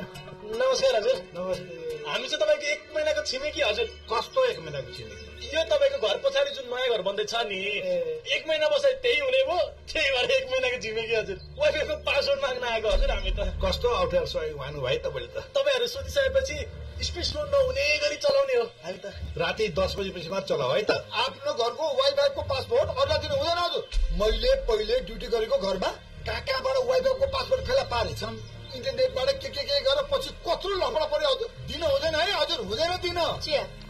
को उहाँहरू? छिमेकी हुँदो रहेछ, वाइफाईको पासवर्ड माग्नुहुन्छ। हुँदैन। अस्ति मेरो साथीको घरमा वाइफाईको पासवर्ड पत्ता लगाएर इन्टरनेटको दुरुपयोग गरेर पुलिस केसै पर्यो नि। यसरी आफ्नो घरको पासवर्ड कसैलाई पनि दिनु हुँदैन है हजुर। बडा संवेदनशील कुरा रहेछ। ल, कुरा सुन्नुभयो नि तपाईँहरूले? हामी त सानो कुरा सोचेर आएको, तपाईँहरूको कुरा पनि ठिक लाग्यो। बरु हामी डाटा नै चलाउँछौँ। नेपाल दूरसञ्चार प्राधिकरण। हिजो त गएको आजलाई होइन, भोलिको बारे सोचौँ। वाणिज्य ब्याङ्कमा खाता खोली सावालाई दोपर पारौँ। भविष्य यो तपाईको बन्ने छ अझै अबल। बिना कुनै शर्त पैसा हुन्छ पुरै डबल। हजुर, राष्ट्रिय वाणिज्य बैंकले हजुरहरूमाझ फुल डबल मुद्दती खाता सञ्चालनमा ल्याएको छ। यस अन्तर्गत तपाईले बचत गरेको रकम 6 वर्ष 16 दिनमा डबल हुन्छ, जसमा तपाईले निशुल्क एटीएम कार्ड, नकर सेवामा 100% छुट अनि रकमको 90% सम्म ऋण लिन सक्नुहुनेछ। साथै तपाईले यस मुद्दती खातामा न्यूनतम मौजदात 1 लाख रुपैयाँदेखि जम्मा गर्न सक्नुहुनेछ। थप जानकारीको लागि राष्ट्रिय वाणिज्य बैंक लिमिटेडको नजिकैको कार्यालयहरूमा सम्पर्क गर्नुहोस्। यस्तो स्टाइलको लागि त स्ट्रङ हेयर चाहिन्छ। स्ट्रङ कपालको लागि हेयर ऑयल मात्र हैन, तिमीलाई चाहिन्छ असली हेयर ऑयल, डाबर अमला हेयर ऑयल। अमलाको शक्तिको साथ एन्टीऑक्सिडेन्ट र ओमेगा 3 जसले दिन्छ अरु तेलको तुलनामा 2 गुणा स्ट्रङ कपाल। जब कपाल हुन्छ स्ट्रङ अनि देखिन्छ ब्युटिफुल, असली अमला डाबर अमला। यो मेरो छोरा विदेशबाट आएको नयाँ घर बनाएको पाइप किन्न आएको। सामान राम्रो छ, ढुक्क हुनुहोस्। थाहा छ त्यसैले त यही लिन आएको। विदेशमा पनि फ्लो गार्ड र डेट फ्री प्रोडक्ट नै युज हुन्छ। त्यही भएर गुणस्तरीय प्लम्बिङको भरपर्दो नाम मार्बल। अनि पाइप फिटिङको लागि मार्बलकै सल्भेन्ट सिमेन्ट राखिदिनुहोस् है। सुरक्षा घरको साथ जीवन घरको। खोइ देशमा तौल नै छापेको छैन त हो। कति एमएम हो भनेर छापेकै छ, बरु अलि सस्तो पर्छ तपाईलाई। जस्ताको तौलबाट नै त्यसको सही मूल्य थाहा हुन्छ। त्यसो भए हुलास लिनुहोस्। हुलासको सम्पूर्ण जस्ता पातामा फ्याक्ट्रीबाटै मोटाइसँगै तौल पनि प्रष्ट छापिएको हुन्छ। हुलास भए अरू किन खोज्ने? नेपाल टेलिभिजन समाचारका साथमा नेपालमै नवीन प्रविधिद्वारा उत्पादित जगदम्बा सुपर साइन तथा ग्याल्बा प्लस जस्ता पाता जीवन भरको भरोसा।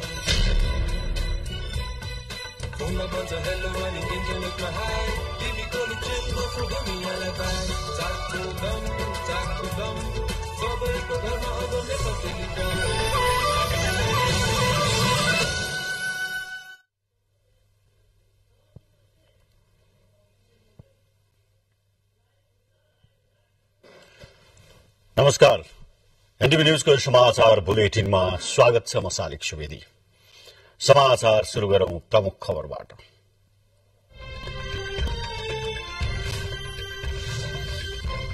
प्रतिनिधि सभातर्फ 36 स्थानको अन्तिम मत परिणाम सार्वजनिक। 17 स्थानमा कांग्रेस र 5 स्थानमा एमाले विजयी। काठमाडौँका 4 क्षेत्रमा राष्ट्रिय स्वतन्त्र पार्टीको जित। प्रत्यक्षतर्फ नेपाली कांग्रेसले अग्रता लिइरहेका बेला समानुपातिकमा भने एमाले अग्रस्थानमा, राष्ट्रिय स्वतन्त्र पार्टी तेस्रो स्थानमा। गुल्मीको सत्यवती गाउँपालिकामा जीप दुर्घटना हुँदा 5 जनाको मृत्यु, 4 जना घाइते।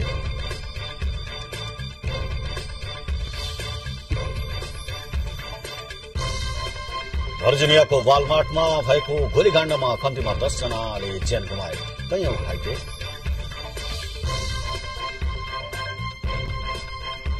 र कतारमा जारी फिफा विश्वकप फुटबलमा मोरक्को र क्रोएसियाले बराबरी खेल्दै अङ्क बाँडे। बेल्जियम र क्यानाडा बीच आजै प्रतिस्पर्धा।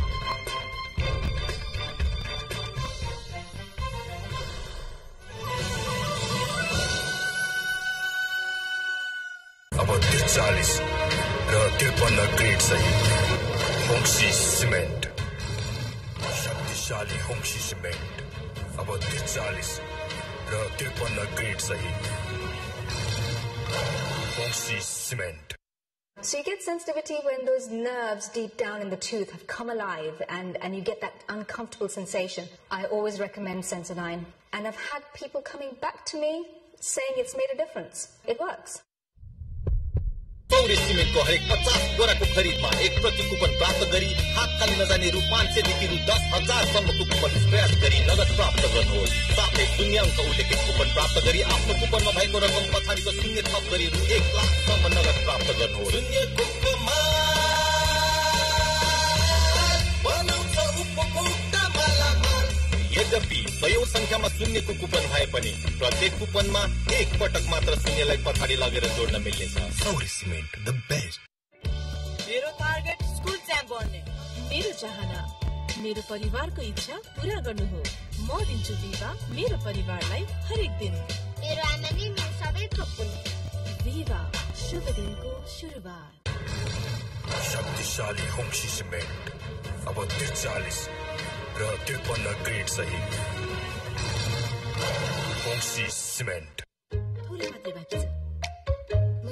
सबले पलक बनाइदिनु भयो आफूले चाहिँ कम खानु पर्यो हेरी खुसुर पुसुर पालक पनिर कम खानु भयो भने क्याल्सियम र आइरन कहाँबाट पाउनुहुन्छ कहाँबाट हाम्रो हर्लिक्सबाट एक कप हर्लिक्समा छ आयरन जस्तै पालकमा भिटामिन सी जस्तै ओरेन्जमा र क्याल्सियम जस्तै दुधमा हर्लिक्स पुरा फिनिश गर्नुस् तिमीहरू कहिले यति ठुलो भयो रिद्धि सिद्धि सुत्नेको कमाल उपभोक्ता मालामाल रिद्धि सिद्धि सिमेन्टले ल्याएको छ शून्यको कमाल उपभोक्ता मालामाल यो योजना मार्फत ग्राहकहरूले हरेक 50 बोरा रिद्धि सिद्धि सिमेन्टको खरिदमा प्राप्त गर्नेछन् रु 500 देखि 10,000 को हात खाली नजाने स्क्रैच कुपन साथै शून्य अंक परेमा अर्को अंकको पछाडि शून्य थपेर 10 गुणा अर्थात् 1 लाखसम्मको रकम प्राप्त गर्ने मौका यो योजना कार्तिक 15 गते मंगलबारदेखि 30 गतेसम्म लागू हुनेछ तारेतार सहरभरि तारेतार कोठाभरि तारेतार के कोसँग कराइरहेको अरे तिमी इन्टरनेटको तार टेलिफोनको तार टिभीको तार सहरभरि तार घरभरि तार तारेतार मैले त नेपाल टेलिकमको एउटैमा 3टा सेवा पाइने एन्टी फाइबर सेवा लिएको विस्तारमा भन्नुहोस् न विस्तारमा सुलभ मूल्य र गुणस्तरीय सेवाको साथमा फोन इन्टरनेट टिभी एउटै तारबाट पाएपछि के चाहियो तिमीलाई उसले म पनि आजै नेपाल टेलिकमको एन्टी फाइबर सेवा लिन्छु नेपाल टेलिकम राष्ट्रको सञ्चार सर्वोत्तम सिमेन्ट सर्वोत्तम मजबुती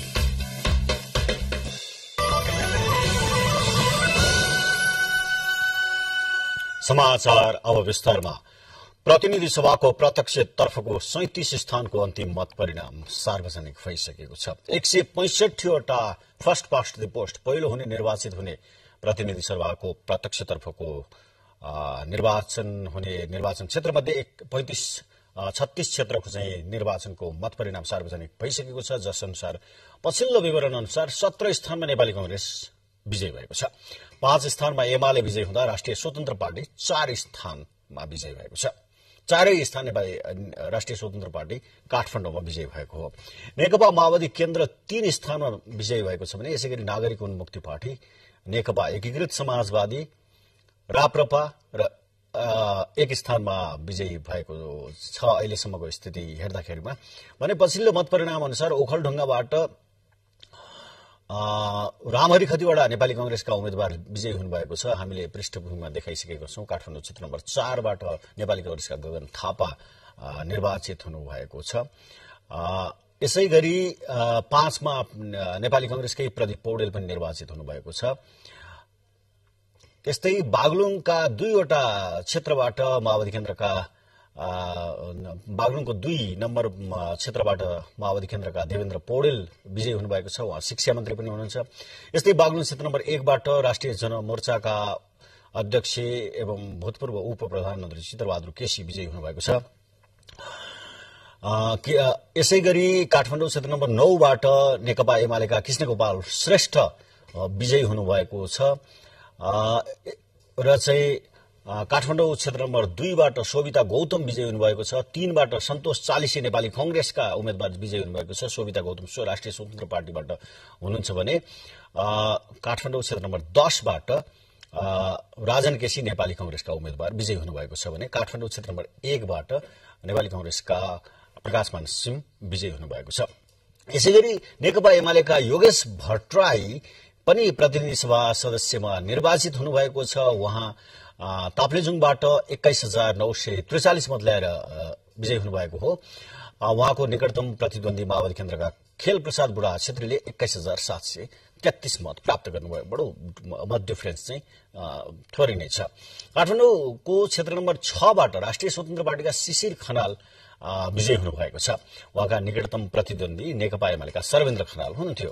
रुकुम पूर्व 1 बाट माओवादी केन्द्रका पूर्णबहादुर घरती मगर विजयी हुनुभएको छ उहाँका निकटतम प्रतिद्वन्दी नेकपा एमालेका कैलाश कुमार मल्ल हुनुहुन्थ्यो पछिल्लो मत परिणाम अनुसार नेकपा माओवादी केन्द्रका लेखनाथ दाहालले सिन्धुली क्षेत्र नम्बर 2 बाट 27,517 मत ल्याएर विजयी हुनुभएको छ उहाँका निकटतम प्रतिद्वन्दी नेकपा एमालेका मनोजङ शाहले 21,687 मत ल्याउनु भयो यो त पछिल्लो मत परिणामको पछिल्लो अवस्थाको बारेमा हामीले आदरणीय दर्शकलाई जानकारी गराइसकेका छौं हामीले विभिन्न जिल्लाका संवाददाताहरूसँग सीधा सीधा कुराकानी गर्दैछौँ। रूपन्देही यति बेला बडा चर्चाको शिखरमा छ। रूपन्देहीमा वर्तमान मन्त्रीदेखि भूतपूर्व मन्त्रीहरू फेरि विभिन्न स्ट्रिम्समा चुनाव लडिरहनु भएको छ। वर्तमान गृहमन्त्री बालकृष्ण खाँड नेपाली कांग्रेसका उम्मेद्वार हुनुहुन्छ भने स्वतन्त्र उम्मेद्वारको रूपमा घनश्याम भुषाल पनि हुनुहुन्छ स्वतन्त्र उम्मेद्वारको रूपमा। त्यसैगरी विष्णु पौडेल पूर्व अर्थमन्त्री पनि त्यही रूपन्देही जिल्लामै उम्मेद्वार हुनुहुन्छ। त्यहाँ बडा कम्पिटिसन प्रतिस्पर्धा देखिएको छ। कहिले कसले अगाडि बढ्ने, कहिले कुन पछाडि पर्ने उम्मेद्वारहरूको त्यो स्थिति देखिन्छ। यसै पनि ठूला नेताहरू रहेको ठाउँ रूपन्देही, त्यहाँ घण्टी राष्ट्रिय स्वतन्त्र पार्टीको पनि मत राम्रै परेको देखिन्छ। यति बेला हामीसँग सिधा सम्पर्कमा हुनुहुन्छ मिलन गा, हाम्रा रूपन्देही संवाददाता। मिलनजी। हजुर सालिक सर। मिलनजी, रूपन्देहीमा मैले पृष्ठभूमिमा भनिसके बडो चोटिलो बन्दै गएको छ रूपन्देहीको मत परिणाम पछिल्लो समयमा। अहिले पछिल्लो मत परिणाम कस्तो छ? मैले बुटोल उपमहानगरपालिका जहाँ क्षेत्र नम्बर 2 को मतगणना जारी भइरहेको गरिराखेको ठाउँमा छु। यति बेला सूर्य चिन्हमा विष्णु पौडेलको 10,514 मत छ भने राष्ट्रिय स्वतन्त्र पार्टी घण्टीको 9,832 मतले पछ्याइरहनु भएको छ भने घर चिन्हको जनमुक्ति पार्टी जो गठबन्धनमा थियो 7,991 रहेको छ। र त्यसै गरी रूपन्देहीको क्षेत्र नम्बर 3 मा बालकृष्ण खाँडको 15,077 मत छ भने दीपक बोहराको 14,207 मत रहेको छ। र त्यसै गरी क्षेत्र नम्बर 5 मा वासुदेव घिमिरे को 25,221 रहेको छ भने भरत शाहको 18,142 मत रहेको छ सालिक सर। यो रूपन्देही यसै पनि हामीले पहिला पनि भनिसक्यौं, घण्टीले पनि प्रतिस्पर्धा गरिरहेको छ। खास गरेर नेकपा एमालेका नेता पूर्व अर्थमन्त्री विष्णु पौडेलसँग घण्टीले पछ्याइरहेको छ भने बालकृष्ण खाँड वर्तमान गृहमन्त्रीलाई चाहिँ राष्ट्रिय प्रजातन्त्र पार्टी दीपक बोहराले पछ्याइरहनु भएको छ। र कहिले बोहरा अगाडि कहिले खाँड अगाडि यस्तो स्थिति पनि देखिएको छ भने भरत शाहको स्थिति पनि केही डिफरेन्स 1,500 को डिफरेन्समा छ। यो पछिल्लो मत परिणाम र यो घण्टीको उदय ले पुराना नेताहरू प्रतिको चाहिँ आकर्षण विकर्षण या यो उदयले त्यहाँका मतदाताहरू के भन्छन्, के भन्न खोजेको हो? पछिल्लो समयमा अहिले नेपाली राजनीतिमा राष्ट्रिय स्वतन्त्र पार्टीको जुन अहिले उदय भइरहेको छ, पुराना नेताहरूबाट सोचेको जस्तो अपेक्षाकृत अझै पनि काम हुन नसकेको र अबको राजनीतिमा चाहिँ नयाँ युवाहरूले देश परिवर्तन गर्न आउनुपर्छ भन्ने खालको संकेत जस्तो यो राष्ट्रिय स्वतन्त्र पार्टी जुन घण्टी चिन्हले विभिन्न ठाउँमा विजय भइसकेको सूचना प्राप्त भएको छ। यसका आधारमा चाहिँ हामीले अब परिवर्तन खोजेको छ आम नागरिकहरूले, आम मतदाताले भन्न सकिन्छ सालिक सर। ओके मिलनजी, जानकारीको लागि धन्यवाद। हाम्रो रूपन्देही संवाददाता मिलन गाहा। हामी यो रूपन्देही लुम्बिनी प्रदेशबाट सिधा अछामतर्फ जाँदैछौँ जहाँ हाम्रा संवाददाता धीरज कुँवर सिधा सम्पर्कमा हुनुहुन्छ। धीरजजी। हजुर सर। हजुर धीरजजी, अछामको पछिल्लो मत परिणामको अवस्था के छ? अछाममा मतगणना प्रारम्भ भयो, त्यसको पछिल्लो मतगणनाको अवस्था के छ? हजुर सालिक सर, अछामका 2वटा निर्वाचन क्षेत्रको मत परिणाम प्रतिनिधि सभातर्फको मत परिणाम यति बेला आइसकेको छ, जसमा अछाम क्षेत्र नम्बर 1 मा जम्मा 41,643 मत खसेको थियो, जसमा वर्तमान मन्त्री श्रम रोजगार तथा सामाजिक सुरक्षा मन्त्री नेकपा एकीकृत समाजवादीका शेरबहादुर कुँवर 19,534 मत ल्याएर विजयी हुनुभएको छ भने उहाँका निकटतम प्रतिद्वन्दी नेकपा एमालेका झपट बोहराले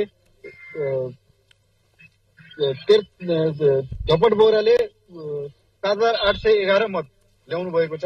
र त्यसै गरी राजन कुँवर स्वतन्त्र उम्मेद्वार हुनुहुन्थ्यो, उहाँले चाहिँ 4392 मत ल्याउनु भएको छ। त्यसै गरी अछाम क्षेत्र नम्बर 2 मा अहिले 20 वर्षपछि नेपाली कांग्रेसले विजय हासिल गरेको छ। नेपाली कांग्रेसका पुष्पबहादुर शाह, नेपाली कांग्रेसका पार्टी सभापति पनि हुनुहुन्छ जिल्लाको, उहाँ नेपाली कांग्रेसका पुष्पबहादुर शाह 23,054 मत सहित विजयी हुनुभएको छ भने उहाँका निकटतम प्रतिद्वन्दी वर्तमान अहिले भूतपूर्व सांसद यज्ञ बोगटीले 16,034 मत प्राप्त गर्नुभएको छ। त्यसै गरी राप्रपाका मीन बहादुर शाहीले 169 मत प्राप्त गर्नुभएको छ। त्यसै गरी अछाम क्षेत्र नम्बर 1 को प्रदेश सभाको मत परिणाम पनि अहिले पहिलो चरणको मत परिणाम पनि आइसकेको छ तालिक सर। प्रदेशसभा कमा असम क्षेत्र नम्बर 1 को प्रदेशसभा कमा नेपाली कांग्रेसका सुदूरपश्चिम प्रदेशका महामन्त्री मेघराज खड्काले 7,804 मत ल्याएर अग्रस्थानमा हुनुहुन्छ भने त्यसै गरी नेकपा एमालेका देवबहादुर कुँवर 4,192 मत सहित दोस्रो स्थानमा हुनुहुन्छ। त्यसै गरी प्रदेशसभा खमा झपट साउद नेकपा माओवादी केन्द्रका झपट साउद 5619 मत सहित अग्रस्थानमा हुनुहुन्छ भने नेकपा एमालेका कृष्ण प्रसाद जैसी 4274 मत सहित दोस्रो स्थानमा हुनुहुन्छ। धन्यवाद उहाँ हुनुहुन्थ्यो हाम्रो असम संवाददाता। त्यहाँको पछिल्लो मत परिणामको अवस्थाको बारेमा जानकारी दिँदै खास गरी त्यहाँ चाहिँ दुईटा क्षेत्रमा गठबन्धनले असममा 2वटा निर्वाचन क्षेत्र थियो, दुवै क्षेत्रमा गठबन्धनको विजय भएको आएको छ।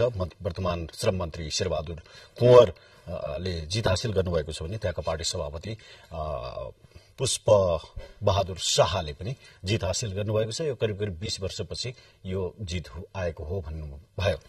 यसपछि हामी कञ्चनपुरतर्फ लाग्दैछौँ सिधै अछामबाट, जहाँ हाम्रा साथी रामसिंह ठगुन्ना सिधा सम्पर्कमा हुनुहुन्छ। रामसिंहजी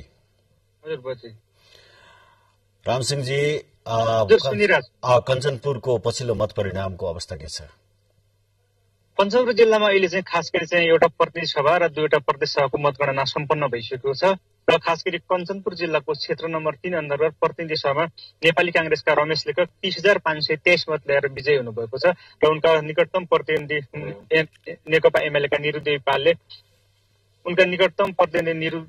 चाहिँ 18,448 मत प्राप्त गर्नुभएको छ। त्यसै गरी निर्वाचन क्षेत्र नम्बर 2 को प्रदेश सभातर्फको 2टै मतगणना सम्पन्न भएको छ। प्रदेश सभा निर्वाचन क्षेत्र नम्बर 2 को 1 मा माओवादी केन्द्रका ओम विक्रम भाट सरल विजयी हुनुभएको छ र ओम विक्रम भाट सरलले 10,925 मत ल्याएर विजयी हुनुभएको छ भने उनका निकटतम प्रतिनिधि वचन बहादुर सिंहले 10,450 मत प्राप्त गर्नुभएको छ।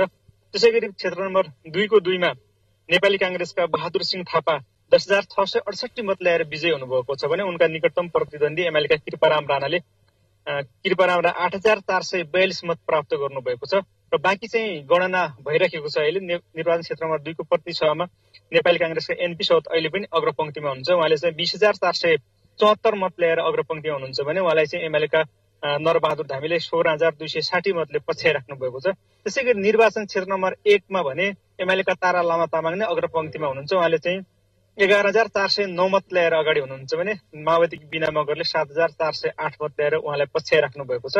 त्यसै गरी 1 को 1 मा कांग्रेसका बन्धु राणाको 5,662 मत रहेको छ भने एमालेका वीरबहादुर थापाले 8,298 मत ल्याएर अग्रपंक्तिमा हुनुहुन्छ। त्यसै गरी 1 को 2 मा चाहिँ कांग्रेसका दिवान सिंह विष्टले 4,954 ल्याएर अग्रपंक्तिमा हुनुहुन्छ भने उहाँलाई एमालेका पल्लवराज भट्टले 4,766 मत ल्याएर पछ्याइराख्नु भएको छ। रामसिंहजी जानकारीको लागि धन्यवाद। उहाँ हुनुहुन्थ्यो हाम्रा कञ्चनपुर संवाददाता रामसिंह ठगुन्ना। कञ्चनपुरमा 3वटा निर्वाचन क्षेत्र छन्। 3वटा निर्वाचन क्षेत्र मध्ये जसमा पूर्व मन्त्रीहरू नेपाली कांग्रेसका नेताहरू रमेश लेखक र एनपी साउद पनि उम्मेदवार हुनुहुन्छ। रमेश लेखक निर्वाचित भइसकेको जानकारी प्राप्त भइसकेको छ। हामी समाचारको क्रममा छौं। 3 दिनदेखि जारी प्रतिनिधि सभाको मतगणनाको पछिल्लो मत परिणामको अवस्थाको बारेमा हामीले जानकारी गराइसकेका छौं। यो समाचार तयार पार्दासम्म हालसम्म 36 जनाले पहिलो पटक संसदको यात्रा तयार गरेका छन्। अहिलेसम्म सबैभन्दा धेरै सीट नेपाली कांग्रेसले जितेको छ। कांग्रेसले 17 सीट जित्दा नेकपा एमाले 5 स्थानमा जितेर दोस्रो स्थानमा छ। राष्ट्रिय स्वतन्त्र पार्टी 4 क्षेत्रमा जित हासिल गरेको छ। कतिपय स्थानमा विजयी उम्मेद्वारहरूले विजयी जुलुस पनि निकाल्न थालेका छन्। निर्वाचित उम्मेद्वारहरूले देश र जनताप्रति प्रतिबद्ध हुने र विकासका कामलाई प्राथमिकता दिने बताउनु भएको छ।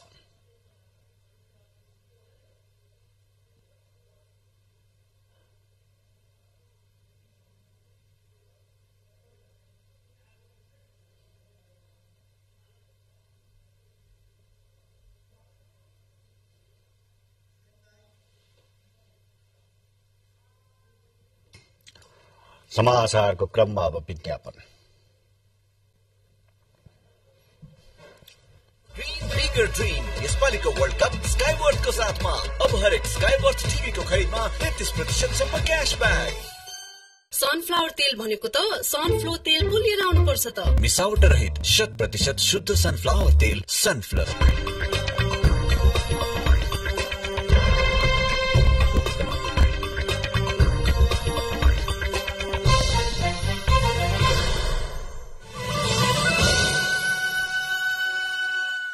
अब 43 र 53 ग्रेड सहित होक्सी सिमेन्ट प्रस्तुत छ ज्यास्मिन र बदामको तेलको पोषण युक्त लक्स, जसले हरेक स्नान बनाउँछ पोषण युक्त।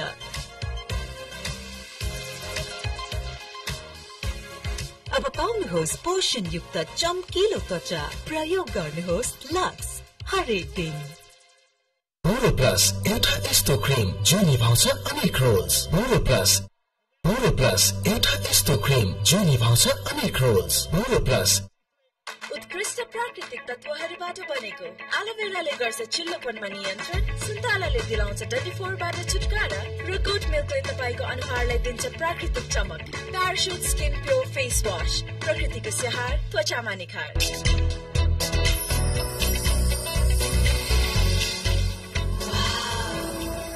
तर तिम्रो कपाल चाहिँ कसरी यस्तो चम्केको? न फिल्टर्स न केमिकल्स, मेरो कपाललाई म दिन्छु डाबर वाटिका स्याम्पूको नेचुरल पोषण। डाबर वाटिका स्याम्पू, ब्युटिफुल नेचुरली। थोरै मात्रै बाँकी छ। मम्मीले सबलाई पालक पनिर दिनुभयो, आफूले चाहिँ कम खानु पर्यो। हेरे खुसुर पुसुर पालक पनिर कम खानुभयो भने क्याल्सियम आइरन कहाँबाट पाउनुहुन्छ? कहाँबाट? हाम्रो हर्लिक्सबाट। 1 कप हर्लिक्समा छ आयरन जस्तै पालकमा, भिटामिन सी जस्तै ओरेन्जमा र क्याल्सियम जस्तै दुधमा। हर्लिक्स पुरा फिनिश गर्नुहोस्। तिमीहरू कहिले यति ठुलो भयो? शक्तिशाली होक्सी सिमेन्ट अब 43 र 53 ग्रेड सहित होक्सी सिमेन्ट। केश किङ तेल र स्याम्पू झरेसम्म तेल पुर्याउँछ। 21 जडीबुटीहरू भएको केश किङ तेल र shampoo. Kesh king, the king of oils. Pokhara जाने बस अझै 1 घण्टा ढिला भएको जानकारी पाउँ। घण्टा क्या बोर यार। मुड तिनटा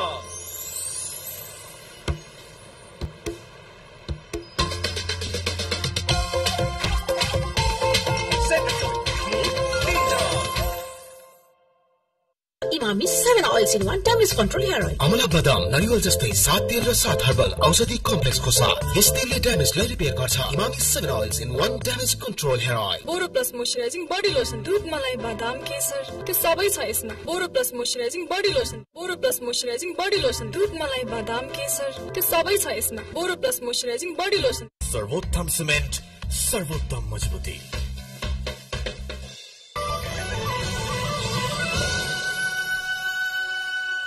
बाँकी खबरहरू। आदरणीय दर्शकहरू, हामीले प्रत्यक्षतर्फको पछिल्लो मत परिणामको अवस्थाको बारेमा जानकारी गराइसकेका छौं। 36 स्थानको मत परिणाम सार्वजनिक भइसकेको छ। 17 स्थानमा नेपाली कांग्रेस अगाडि जितिसकेको छ। 5 स्थानमा एमाले जितेको छ। राष्ट्रिय स्वतन्त्र पार्टीले 4 स्थानमा जितेको छ।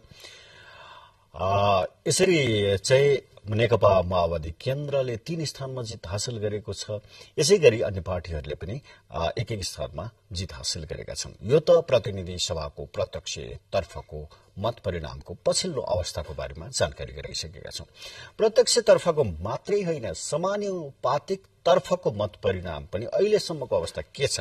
अहिलेसम्मको अवस्थामा नेकपा एमाले अग्रस्थानमा रहेको छ। नेपाली कांग्रेस प्रत्यक्ष तर्फमा अग्र छ भने समानुपातिक तर्फ नेकपा एमालेको अग्रता कायम छ। समानुपातिक तर्फ निर्वाचन आयोगका अनुसार एमाले 2,82,564 मत प्राप्त गरेको छ।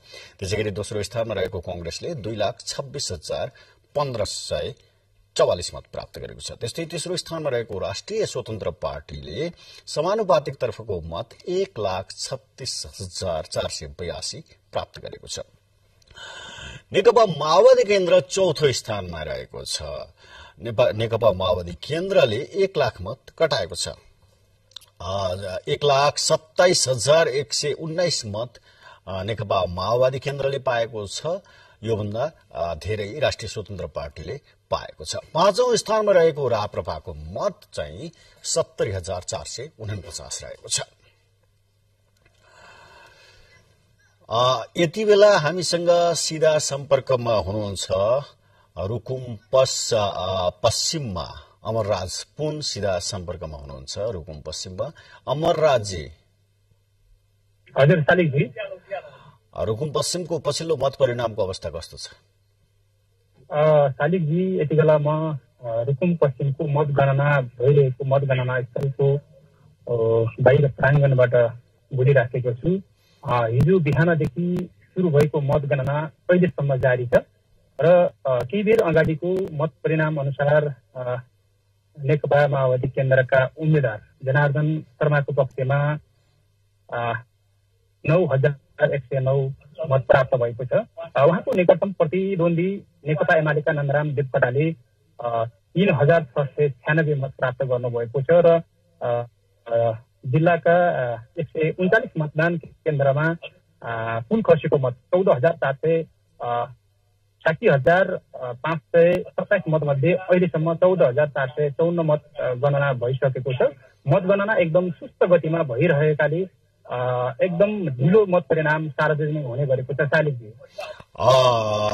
अमरराजी, जानकारीको लागि धन्यवाद। त्यहाँ अर्थमन्त्री जनार्दन शर्मा पनि उम्मेद्वार हुनुहुन्छ र मतगणनाको पछिल्लो मतको चाहिँ विवरण अनुसार 3-4 हजारले उहाँले अहिले पनि लिड गर्नुभएको छ नेकपा एमालेको उम्मेद्वार भन्दा। नेकपा माओवादी केन्द्रका नेता पनि हुनुहुन्छ जनार्दन शर्मा र 60,000 मत खसेकोमा सदर मत को संख्या हेर्ने हो भने पनि 55,050 भन्दा बढी हजार मत रहन्छ। अहिलेसम्म 10-12 हजारको मतगणना भएको हिसाबले अझै केही समय लाग्ने देखिन्छ नै। बाँकी जिल्लाहरूका चाहिँ खबरहरूको बारेमा हामीले जानकारी गराइरहने नै छौं। अहिलेको विशिष्ट यो निर्वाचनको विशिष्ट पक्ष के रह्यो भने परम्परागत राजनैतिक दलहरू जो नेपाली कांग्रेस, नेकपा एमाले र माओवादी केन्द्र लगायतका पार्टीहरूलाई केही चेतावनी पनि दिन सक्ने गरेर राष्ट्रिय स्वतन्त्र पार्टी जो रवि लामिछानेले लिड गर्नुभएको छ, उहाँ राष्ट्रिय स्वतन्त्र पार्टीले आफ्नो उपस्थिति बलियो बनाउँदै लगेको छ। खास गरेर काठमाडौँका 4वटा निर्वाचन क्षेत्रमा राष्ट्रिय स्वतन्त्र पार्टीले जितेको छ। 10वटा निर्वाचन क्षेत्र रहेको राजधानी रहेको काठमाडौँ जिल्लामा 10वटा निर्वाचन क्षेत्रमध्ये 4वटा निर्वाचन क्षेत्रमा राष्ट्रिय स्वतन्त्र पार्टी निर्वाचित भएको छ। 5वटा निर्वाचन क्षेत्रमा कांग्रेस र 1वटा निर्वाचन क्षेत्रमा नेकपा एमाले निर्वाचित भएको छ। काठमाडौँ निर्वाचन क्षेत्र नम्बर 6 मा राष्ट्रिय स्वतन्त्र पार्टीका शिशिर खनाल विजयी हुनुभएको छ भने उहाँले नेकपा एमालेका उम्मेद्वार सर्वेन्द्र खनाललाई पराजित गर्नुभयो। यसैगरी काठमाडौँको क्षेत्र नम्बर 2 मा पार्टीका उपाध्यक्ष शोभिता गौतम विजयी हुनुभएको छ। उहाँले एमालेका मणिराम फुयाल निकटतम प्रतिद्वन्दी भएर आउनुभयो, उहाँलाई मात्रै पराजित गर्नु भएन, पूर्व सभामुख एवं नेकपा माओवादी केन्द्रकी उम्मेद्वार उनसरी घरती मगरलाई पनि पराजित गर्नुभयो। त्यस्तै काठमाडौँ 7 मा स्वतन्त्र पार्टीबाट गणेश पराजुली विजयी हुनुभएको छ। पराजुलीले 8,743 मत प्राप्त गरेर माओवादी केन्द्रकी मानुषी येमी जो बाबुराम भट्टराई, डाक्टर बाबुराम भट्टराईकी छोरी पनि हुनुहुन्छ, उहाँलाई पनि पराजित गर्नुभयो। काठमाडौँ क्षेत्र नम्बर 8 बाट राष्ट्रिय स्वतन्त्र पार्टीकै विराज भक्त श्रेष्ठ निर्वाचित हुनुभएको छ। यो त हामीले काठमाडौँका विभिन्न क्षेत्रको मत परिणामको निर्वाचित भएको अवस्थाको बारेमा जानकारी गराइसकेका छौं। यति बेला हामीसँग सिधा सम्पर्कमा हुनुहुन्छ स्याङ्जाबाट हाम्रा प्रतिनिधि हिमाल नेउपाने। स्याङ्जाको क्षेत्र नम्बर 1 को मतगणना भइरहेको छ, जस अन्तर्गत अहिलेसम्मको पछिल्लो मत परिणाम अनुसार राजु थापा नेपाली कांग्रेसका उम्मेद्वार अग्रस्थानमा हुनुहुन्छ भने नेकपा एमालेका उम्मेद्वार नारायण मरासिनी दोस्रो स्थानमा हुनुहुन्छ। त्यसैगरी क्षेत्र नम्बर 2 मा 2वटा शीर्ष नेताहरू नेपाली कांग्रेसका उपसभापति धनराज गुरुङ र नेकपा एमालेकी सचिव पद्म अर्याल दुईटै उम्मेद्वार हुनुहुन्छ। त्यो ठाउँमा अहिलेसम्म मतगणना प्रारम्भ हुन सकेको छैन। दुवै समूह धरना बसेको समाचारहरू हामीले प्रसारण गरिसकेका छौं। यति बेला हामीसँग सिधा सम्पर्कमा हुनुहुन्छ हिमलाल नेउपाने स्याङ्जाबाट। हिमलालजी। हजुर शालिकजी। स्याङ्जाको 1 नम्बर क्षेत्रको मतगणनाको पछिल्लो अवस्था के छ? स्याङ्जामा 1 नम्बर क्षेत्रमा मतगणना जारी छ। नेपाली कांग्रेसका राजु थापा अग्रस्थानमा हुनुहुन्छ भने उहाँको प्रतिद्वन्दी नारायण मरासिनी पछि हुनुहुन्छ भने अहिलेसम्म 7 बजेसम्मको मतगणना अनुसार राजु थापा 25,252 मतमा हुनुहुन्छ भने नारायण मरासिनी 24,271 मत पाउनु भएको छ भने घन्टीले 1300 मत प्राप्त भएको हामीलाई जानकारी भएको छ शालिकजी। 2 नम्बर क्षेत्रको के छ यो चाहिँ दुवै समूह अब धर्नामा बसिरहेको भन्ने समाचारहरू आइरहेको छ के छ त्यहाँ धर्नामा बसेकोमा चाहिँ धनराजजी मात्रै होइन कि प्रदेश सभाका उम्मेदवारहरू पनि सँगसँगै धर्नामा बसेको देखिन्छ भने एमालेको तर्फबाट पनि एमालेका समूहहरू पनि त्यहाँ धर्नामा बसेको देखिन्थ्यो। पछिल्लो अवस्था के छ? अघि भर्खरसम्म दुवै पक्षको धर्ना जारी थियो भन्ने शालिकजी। अहिले साँझ परिसकेपछि दुवै पक्षका समर्थकहरू अहिले घर फर्केको अवस्था छ। भोलि बिहान पुनः 6 बजेबाट फेरि नगरपालिकाको भवनमा वल्लो गेटमा एउटा गेटमा नेपाली कांग्रेसको पक्षहरू धर्ना दिएर नाराबाजी गर्दै बसिरहेको अवस्था थियो भने नेपाली कांग्रेसको समूह किन धर्ना बसिरहेछ?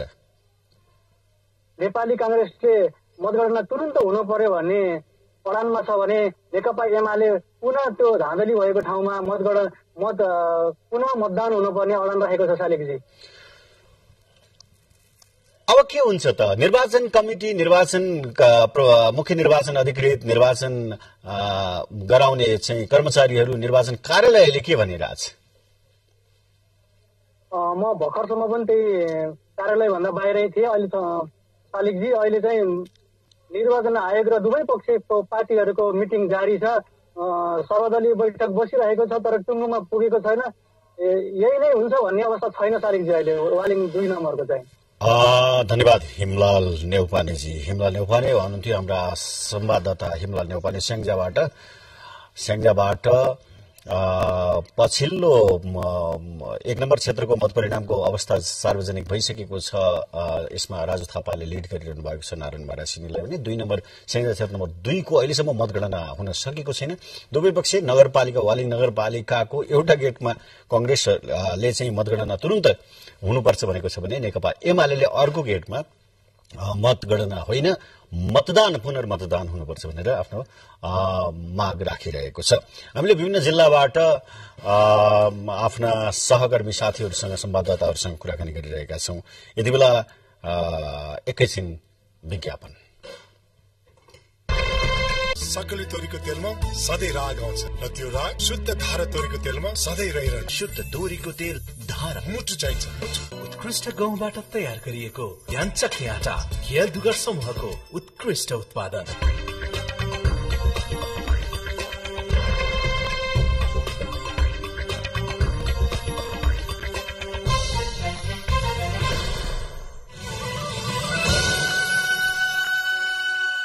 अब 43 र 53 ग्रेड सही होम्सी सिमेन्ट। अर्सा कति गेम खेलेको? स्कुल जाने ढिलो हुन्छ। हाय छोरी, आज छोरीलाई स्कुल पुर्याइदेऊ है। तिमीले छोडिदेऊ न। मेरो कति काम छ। इन्टरनेटको बिल आइसक्यो, छोरीको स्कुलको फी। तिमी कुन दुनियाँमा छौ भन त? यी सबै कामहरू नेपाल बैंक लिमिटेडको मोबाइल बैंकिङ एपबाट सजिलै तिर्न सकिन्छ। अब हजुर पनि नेपाल बैंक लिमिटेडको एप डाउनलोड गरिसक्यो। समयसँगै अघि बढ्दै नेपाल बैंक लिमिटेड, नेपालको पहिलो बैंक। शक्तिशाली होम्सी सिमेन्ट अब 43 र 53 ग्रेड सहित होम्सी सिमेन्ट। सर्वोत्तम सिमेन्ट, सर्वोत्तम मजबुती।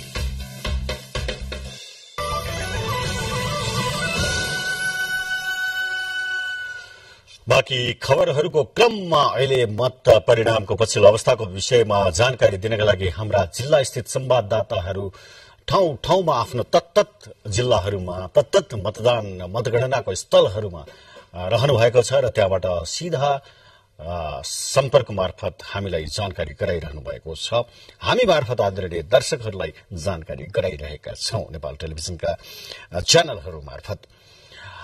पछिल्लो मत परिणामको अवस्थाको बारेमा हामीले जानकारी गराइसकेका छौं। 165 निर्वाचन क्षेत्र मध्ये 37 वटा निर्वाचन क्षेत्रको मत परिणाम सार्वजनिक भइसकेको छ, जसमध्ये 17 स्थानमा नेपाली कांग्रेस ले जित हासिल गरेको छ भने 5 स्थानमा नेकपा एमाले, त्यसैगरी राष्ट्रिय स्वतन्त्र पार्टी 4 स्थानमा, त्यसैगरी नेकपा माओवादी केन्द्र 3 स्थानमा र अन्य दलहरू नेकपा एकीकृत समाजवादी, राष्ट्रिय जनमोर्चा, त्यस्तै किसिमले नेपाली उन्मुक्ति पार्टी, स्वतन्त्र गरेर यी सबै पार्टीहरूले एक एक स्थानमा विजय हासिल गरेका छन्।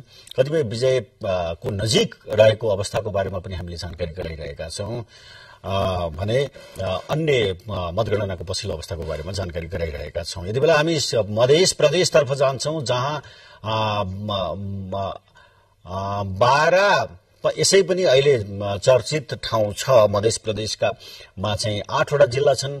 8वटा जिल्लाका 8वटा मध्य प्रदेशमा 8वटा जिल्ला छन् र 8वटा जिल्लामा 4-4वटा निर्वाचन क्षेत्र छन्। त्यसमा यो मध्य प्रदेशमा 32वटा निर्वाचन क्षेत्र छन्। त्यसमध्ये एक हो 12, जहाँ 4वटा निर्वाचन क्षेत्र छन्। 4वटा निर्वाचन क्षेत्र मध्ये यो यसै पनि किन महत्त्वपूर्ण छ भने 12 जिल्लामा नै यो निजगढ विमानस्थलसँग जोडिएका विषयहरू पनि उठेका छन्। अन्तर्राष्ट्रिय स्तरको विमानस्थल बनाउने भन्ने विषय पनि चर्चामा रहेको र सुरुङ मार्ग जोड्ने जिल्ला पनि 12 भएको हुनाले यसको महत्त्व विकाससँग पनि जोडिन्छ। र यति बेला 12 मा हाम्रा संवाददाता गुरु गौतम सीधा सम्पर्कमा हुनुहुन्छ। गुरुजी हाम्रा सहकर्मी साथीसँगको सम्पर्क निरन्तर हामी गर्दै नै जानेछौं। मध्य प्रदेशका अवस्थाको बारेमा, मतदानपछि मतगणनाको पछिल्लो अवस्थाको बारेमा जानकारी गराउने नै छौं विभिन्न जिल्लाका हाम्रा संवाददाता मार्फत र केन्द्रीय समाचार कक्ष मार्फत। यति बेला हामी एउटा दुःखद दुर्घटनाको समाचारमा छौं। गुल्मीको सत्यवती गाउँपालिकामा जीप दुर्घटना भयो। जीप दुर्घटनामा परेर 5 जनाको मृत्यु भएको छ। दुर्घटनामा 4 जना घाइते भएका छन्। गैराती गुल्मीको रेडीबाट सत्यवती गाउँपालिकातर्फ जाँदै गरेको जीप कुटडाँडा भन्ने स्थानमा दुर्घटना भएको हो। दुर्घटनामा परे सत्यवती गाउँपालिका 3 का 51 वर्षीय झलक सोमई, 55 वर्षीय टिका राहडी, 47 वर्षीय रणबहादुर सिंजापति, 30 वर्षीय मिलन तरामु र 43 वर्षीय जमुना सोमई रहेको जिल्ला प्रहरी कार्यालय गुल्मीका प्रहरी नायब उपरीक्षक माधवराज खरेलले जानकारी दिनुभयो। जीप दुर्घटनामा परि घाइते हुनेहरूलाई नजिकको अस्पतालमा र उपचार गराइएको छ। गैराती ब्रेक फेल भई जीप दुर्घटना भएको हो।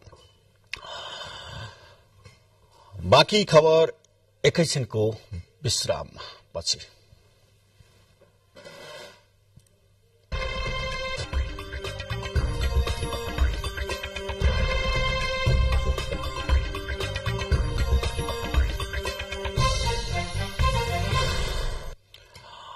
वर्जिनियाको वालमार्टमा भएको गोलीकाण्डमा धेरै मानिस मारिएको तथा घाइते भएको प्रहरीले बताएको छ। घटनामा हताहत एवं घाइते भएको पूर्ण विवरण अहिलेसम्म प्राप्त भएको छैन। यद्यपि अहिलेसम्मको प्राप्त जानकारी अनुसार 10 जनाले ज्यान गुमाएका छन्। वालमार्टमा गोली प्रहार गर्ने आक्रमणकारी पनि मारिएको छ। दैनिक उपभोगका सरसामान पाइने उक्त पसलमा सुरक्षाकर्मी पुग्दा धेरै मृतक र घाइतेलाई फेला परेका थिए। तत्काल उनीहरूको उद्धारमा अधिकारीहरू परिचालित भएका छन्। वालमार्टमा एक व्यक्तिबाट हमला भएको प्रहरीले प्रारम्भिक अनुमान गरेको छ। वालमार्टले भर्जिनियाको चेसापेक स्थित आफ्नो स्टोरमा भएको दुःखद घटनाबाट स्तब्ध भएको जनाउँदै प्रभावित समुदायप्रति सहानुभूति प्रकट गरेको छ। घाइतेको उपचार गरिरहेको नार्फोक जनरल अस्पतालले उनीहरूको स्वास्थ्य अवस्थाबारे जानकारी नदिई 5 जना अस्पताल भर्ना भएको बताएको छ। अब कतारमा जारी फिफा विश्वकप फुटबलमा मोरक्को र क्रोएसियाले बराबरी खेल्दै अंक बाँडेका छन्। अल वायद स्टेडियममा बुधबार भएको खेलमा मोरक्को र क्रोएसियाले गोल रहित बराबरी खेल्दै अंक बाँडेका हुन्। प्रतिस्पर्धात्मक खेलमा दुवै टोलीले गोलको अवसर पाएका थिए तर गोल गर्न सकेनन्। साबिक उपविजेता क्रोएसियाले बलमा पकड जमाएको थियो तर थुप्रै अवसर सृजना गरे पनि क्रोएसिया गोल गर्न सफल भयो। यस बराबरीसँगै गोल गर्न सफल भएन। यो बराबरीसँगै क्रोएसियाले पहिलो खेलमा 1 अंक जोडेको छ। समूह एफ मा रहेको क्रोएसिया शीर्ष स्थानमा रहेको छ। मोरक्को 1 अंक जोडेर दोस्रो स्थानमा छ। यसै समूहको अर्को खेलमा बेल्जियम र क्यानाडा बीच आजै प्रतिस्पर्धा हुनेछ। बेल्जियम र क्यानाडा बीचको खेल राति 12:45 बजे शुरू हुनेछ। बुलेटिनको अन्त्यमा प्रमुख खबरहरू फेरि एकपटक।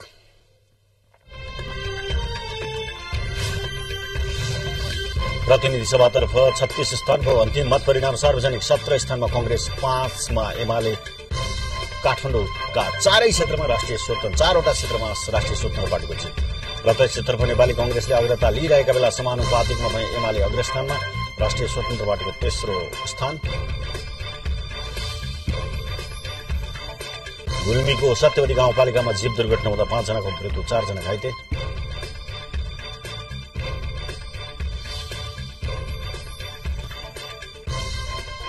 भर्जिनियाको वालमार्टमा भएको गोलीकाण्डमा कम्तीमा 10 जनाले ज्यान गुमाएका, घाइते।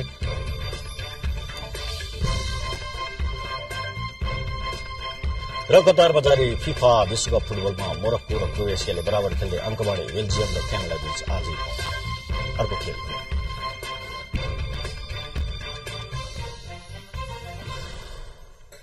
अवस्था यो समाचार बुलेटिन यही सकिन्छ। हामीलाई बिदा दिनुहोस्।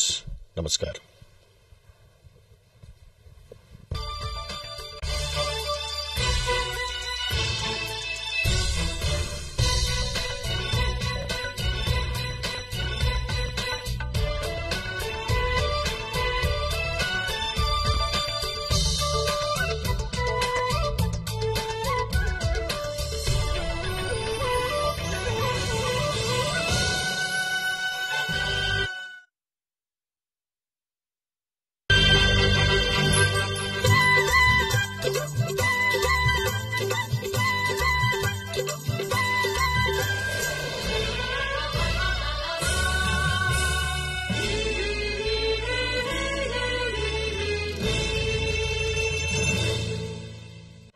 बहादुर देउवा नेपालको संसदीय इतिहासमा 7औं पटक निर्वाचित सांसद बन्नु भएको छ। मुलुकको 5औं प्रधानमन्त्रीका रूपमा कार्यभार सम्हालिरहनुभएका देउवा नेपालमा प्रजातन्त्र पुनर्स्थापना भएपछि भएका हरेक निर्वाचनमा डडेलधुराबाट निर्वाचित हुँदै आउनु भएको छ। सुदूरपश्चिम प्रदेशको डडेलधुरा जिल्लामा 2003 सालमा जन्मनु भएका उहाँले विद्यार्थी जीवनबाटै राजनीति शुरू गर्नु भएको हो। नेपाली कांग्रेसको भातृ संगठन नेपाल विद्यार्थी संघको संस्थापक सदस्य र पछि सभापति बन्नुभएका देउवाले 2022 सालमा राजनीतिक यात्रा शुरू गर्नु भएको हो। 2072 सालको 13औं र 2078 सालको 14औं महाधिवेशनबाट नेपाली कांग्रेसको सभापति निर्वाचित हुनुभयो। पंचायत विरुद्धको आन्दोलनका क्रममा उहाँले पटक पटक गरेर करिब 9 वर्ष जेल जीवन बिताउनु भएको छ। नेपालमा प्रजातन्त्र पुनर्स्थापना भएसँगै 2048 सालमा सांसद निर्वाचित भएपछि गिरिजा प्रसाद कोइराला नेतृत्वको सरकारमा गृहमन्त्री बन्नुभएको थियो। त्यस्तै 2051 सालको मध्यावधि निर्वाचनपछि संसदमा प्रमुख प्रतिपक्षी दलको नेता बन्नुभयो। 2052 सालमा नेकपा एमालेका नेता मनमोहन अधिकारीको नेतृत्वको अल्पमतको सरकार ढलेपछि उहाँ पहिलो पटक नेपालको प्रधानमन्त्री बन्नुभएको थियो। 2056 सालमा डडेलधुराबाटै निर्वाचित हुनुभएको देउवा 2058 सालको साउनमा दोस्रो पटक प्रधानमन्त्री बन्नुभयो। त्यसै वर्ष असोज 18 गते तत्कालीन राजा ज्ञानेन्द्रले पदच्युत गरेपछि 5 राजनीतिक दलहरूले आन्दोलन शुरू गरे। त्यसपछि 2061 सालको जेठमा राजा ज्ञानेन्द्रले देउवालाई प्रधानमन्त्रीमा पुनर्स्थापित गर्नुभएको थियो। चौथो पटक 2074 सालको जेठ 24 गते मुलुकको प्रधानमन्त्री बन्नुभएका उहाँ 2078 साल असारमा 5औं पटक प्रधानमन्त्री बन्नुभएको हो। 2/3 बहुमतको केपी शर्मा ओली नेतृत्वको सरकार ढलेपछि देउवा प्रधानमन्त्री बन्नुभएको थियो। सन् 2008 देखि 12 सम्म सोशलिस्ट इन्टरनेशनलको उपाध्यक्ष समेत रहनुभएका देउवाले त्रिभुवन विश्वविद्यालयबाट राजनीति शास्त्रमा स्नातकोत्तर तथा कानूनमा स्नातक गर्नुभएको छ।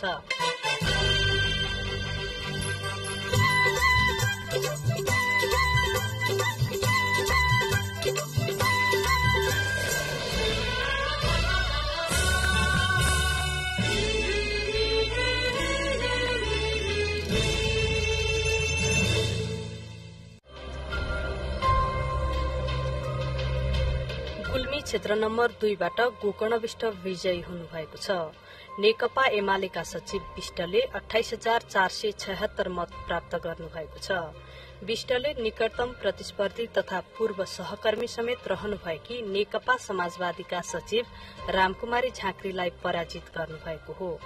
झाँक्रीले 26,441 मत प्राप्त गर्नुभएको छ। विष्ट यसअघि पनि सोही क्षेत्रबाट निर्वाचित हुनुभएको थियो। 2022 सालमा गुल्मीकै इस्मामा जन्मिनुभएका विष्ट 2036 सालदेखि विद्यार्थी राजनीतिमा सक्रिय हुनुभयो। उहाँ अनेरा सोब्युको प्रारम्भिक कमिटी सदस्य हुँदै गुल्मी जिल्लाको अध्यक्ष समेत बन्नुभयो।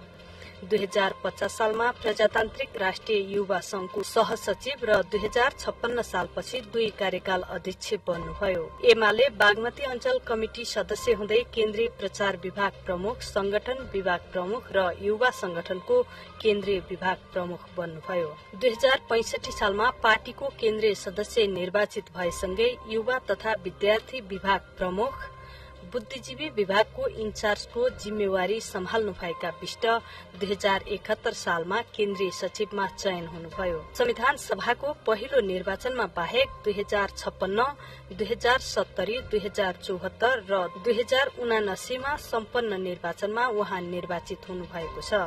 उहाँ श्रम तथा रोजगार र ऊर्जा मन्त्री समेत बन्नुभएको छ।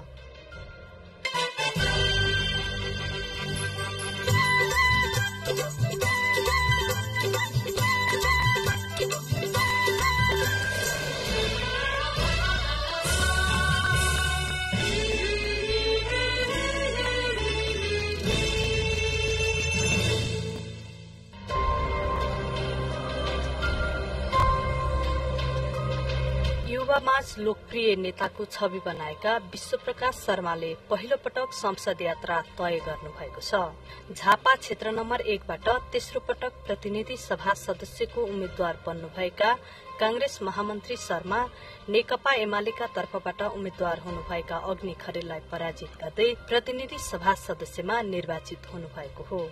कक्षा 8 पढ्दा धुलाबारी माविमा नेवी संघ इकाई सभापति बन्नुभएका उहाँ 2043 सालमा मेची क्याम्पसमा नेवी संघको सभापति र 2047 सालमा जिल्ला सभापति बन्नुभएको थियो। त्यसपछि नेवी संघको केन्द्रीय सदस्य महामन्त्री हुँदै 2057 सालमा सभापति बन्नुभएको थियो। संस्था विधि र पद्धति अनुसार नै चल्नुपर्छ भन्ने मान्यता राख्ने शर्माले आफ्नो सभापतिको कार्यकाल सकिनु अगावै नेवी संघको महाधिवेशन गराउन सफल हुनुभयो। युवा तथा विद्यार्थीमाझ लोकप्रिय भए पनि शर्मा यसअघि संसदीय निर्वाचनमा मात्र नभई जिल्ला सभापतिमा समेत पराजित बन्नुभएको थियो। जिल्ला छोडेर केन्द्रीय राजनीतिमा लागेपछि भने उहाँले पछाडि फर्कनु परेको छैन। 12औं महाधिवेशन अघि भएको जिल्ला निर्वाचनमा झापा जिल्लाको सभापतिमा पराजित शर्मा 13औं महाधिवेशनपछि कांग्रेस केन्द्रीय सदस्यमा चयन हुनुभयो। त्यसपछि पार्टीको प्रवक्ता बन्नुभएका शर्मा 14औं महाधिवेशनबाट भने पार्टीको महामन्त्रीमा निर्वाचित हुनुभएको हो।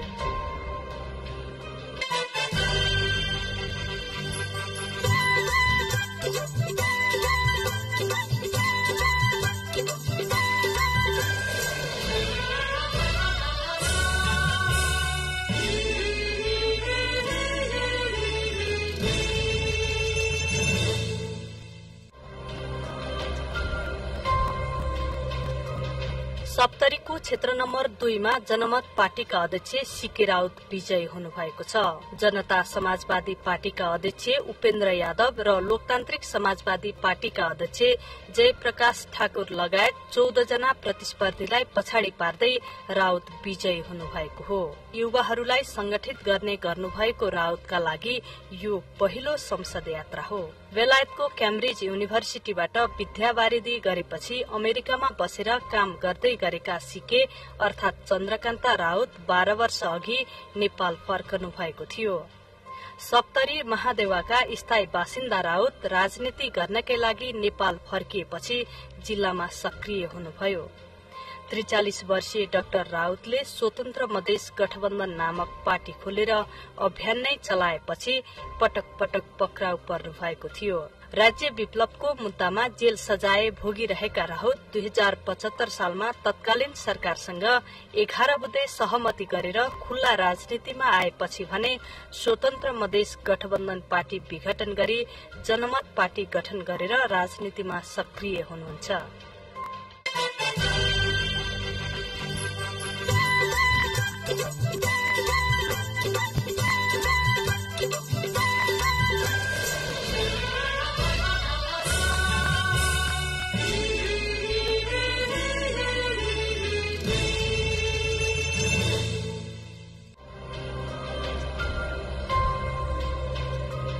बाँके क्षेत्र नम्बर 2 बाट प्रतिनिधि सभा सदस्यमा राष्ट्रिय प्रजातन्त्र पार्टीका महामन्त्री धवल शमशेर राणा निर्वाचित हुनुभएको छ।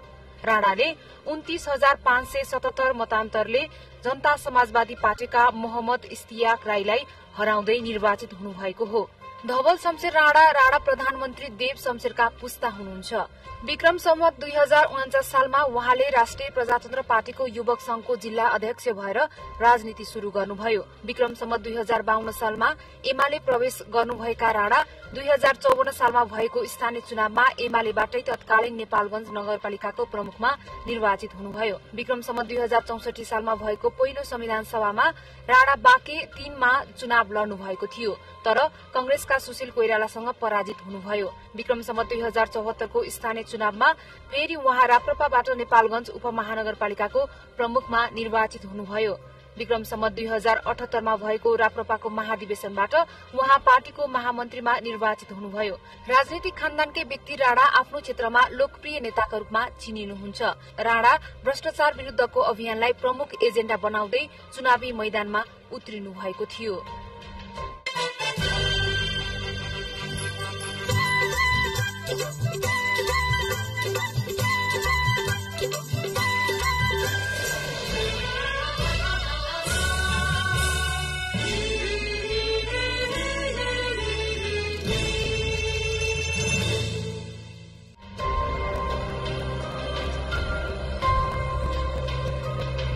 नेपाली कांग्रेसका महामन्त्री गगन थापाले काठमाडौँ क्षेत्र नम्बर 4 मा ह्याट्रिक गर्नुभएको छ। यसअघिका दुवै निर्वाचनमा नेकपा एमालेकै उम्मेद्वारलाई पराजित गर्नुभएका थापा यसपालि फराकिलो मतअन्तरले विजयी हुनुभयो। 2070 सालमा एमालेका राजन कुइकेललाई पराजित गर्नुभएका थापाले 2074 र यसपालिको प्रतिनिधि सभा सदस्य निर्वाचनमा एमालेका राजन भट्टराईलाई हराउँदै ह्याट्रिक गर्न सफल हुनुभयो। आमा रामेश्वरी र बुबा महेन्द्र कुमार थापाबाट 2033 सालमा जन्मनुभएका गगन कुमार थापाले 2046 सालको जनआन्दोलनमा विद्यार्थी अवस्थामै राजनीति शुरू गर्नुभएको हो। राजनीतिमा लाग्दा पढ़ाई बिग्रने डरले परिवारले स्वीकृति नदिएपछि उहाँ विद्यालय पढ्दै गर्दा लुकी लुकी आन्दोलनमा सहभागी हुनुभयो। थापा 2051 सालमा नेभी संघका तर्फबाट त्रिचन्द्र क्याम्पसको सोभ्यू सदस्यमा निर्वाचित हुनुभयो। उहाँ 2053 मा सोभ्यू सचिव हुँदै 2055 सालमा सभापतिमा निर्वाचित हुनुभयो। 2057 सालमा नेभी संघको केन्द्रीय उपाध्यक्ष हुँदै 2059 सालमा नेभी संघको महामन्त्री बन्नुभएको हो। कांग्रेसको 12औं महाधिवेशनबाट केन्द्रीय सदस्यमा निर्वाचित हुँदै 14औं महाधिवेशनबाट महामन्त्रीमा निर्वाचित बन्नुभएको हो। विद्यार्थी राजनीतिमा सक्रिय रहेकै अवस्थामा संविधान सभा सदस्य निर्वाचन 2064 मा कांग्रेसका तर्फबाट समानुपातिक सदस्यमा निर्वाचित भएपछि नेता थापाको संसद यात्रा शुरू भएको हो। लोकप्रिय नेताको छवि बनाउनुभएका थापाले संविधान सभा सदस्य निर्वाचन 2070 र प्रतिनिधि सभा सदस्यमा 2074 र 2079 मा काठमाडौँ क्षेत्र नम्बर 4 बाट निर्वाचित हुनुभएको छ। 2073 सालमा स्वास्थ्य मन्त्रीको जिम्मेवारी सम्हाल्नुभएका थापाले स्वास्थ्यको क्षेत्रमा धेरै सुधारका काम गर्नुभएको छ। राजनीतिक आन्दोलनका क्रममा 2059 सालदेखि 2063 सालसम्म पटक पटक हिरासतमा पुग्नुभएका थापालाई 2 पटक राजद्रोहको मुद्दा समेत लागेको थियो। प्रखर वक्ताका रूपमा परिचित थापाले समाजशास्त्र तथा मानवशास्त्रमा स्नातकोत्तरसम्मको अध्ययन पूरा गर्नुभएको छ। सलोजा दाहाल, नेपाल टेलिभिजन, काठमाडौँ।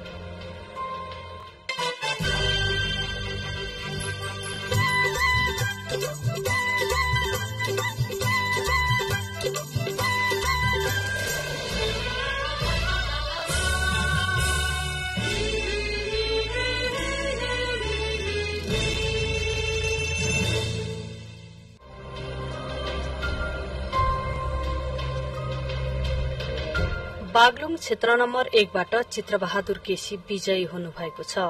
उहाँले निकटतम प्रतिस्पर्धी नेकपा एमालेका सूर्य प्रसाद पाठकलाई 2626 मतले पछि पार्दै विजयी हुनुभएको हो।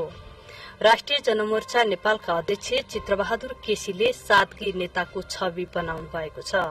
1997 सालमा बागलुङको गल्याङमा जन्मिएका केसी बाबुको 3 श्रीमतीबाट जन्मिएका 25 जना छोराछोरी मध्ये माहिलीपट्टिका महिला छोरा हुनुहुन्छ।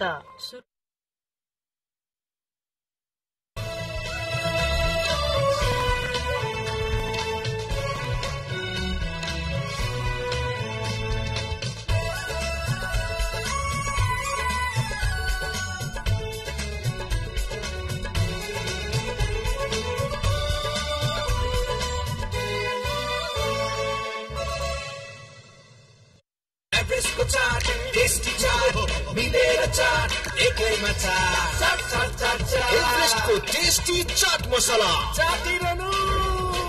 हाम्रो साइनोका यी लाखौं रेसाहरू हाम्रो हृदयसँग जोडिएका छन्। हाम्रो खुसीसँग, हाम्रो श्रद्धा र सेवासँग, हाम्रो मेहनत र अभिलाषासँग। हाम्रो साइनोको रातो रङ मिठो छ, गुलियो छ। यस्तै थियो र यस्तै छ। त्यसैले त मजाको मुस्कान लिएर भन्न मन लाग्छ, तपाईँ हुनुहुन्छ र त हामी छौं। त्यसैले त गर्व गरेर दोहोऱ्याउन मन लाग्छ। आइएम गर्व।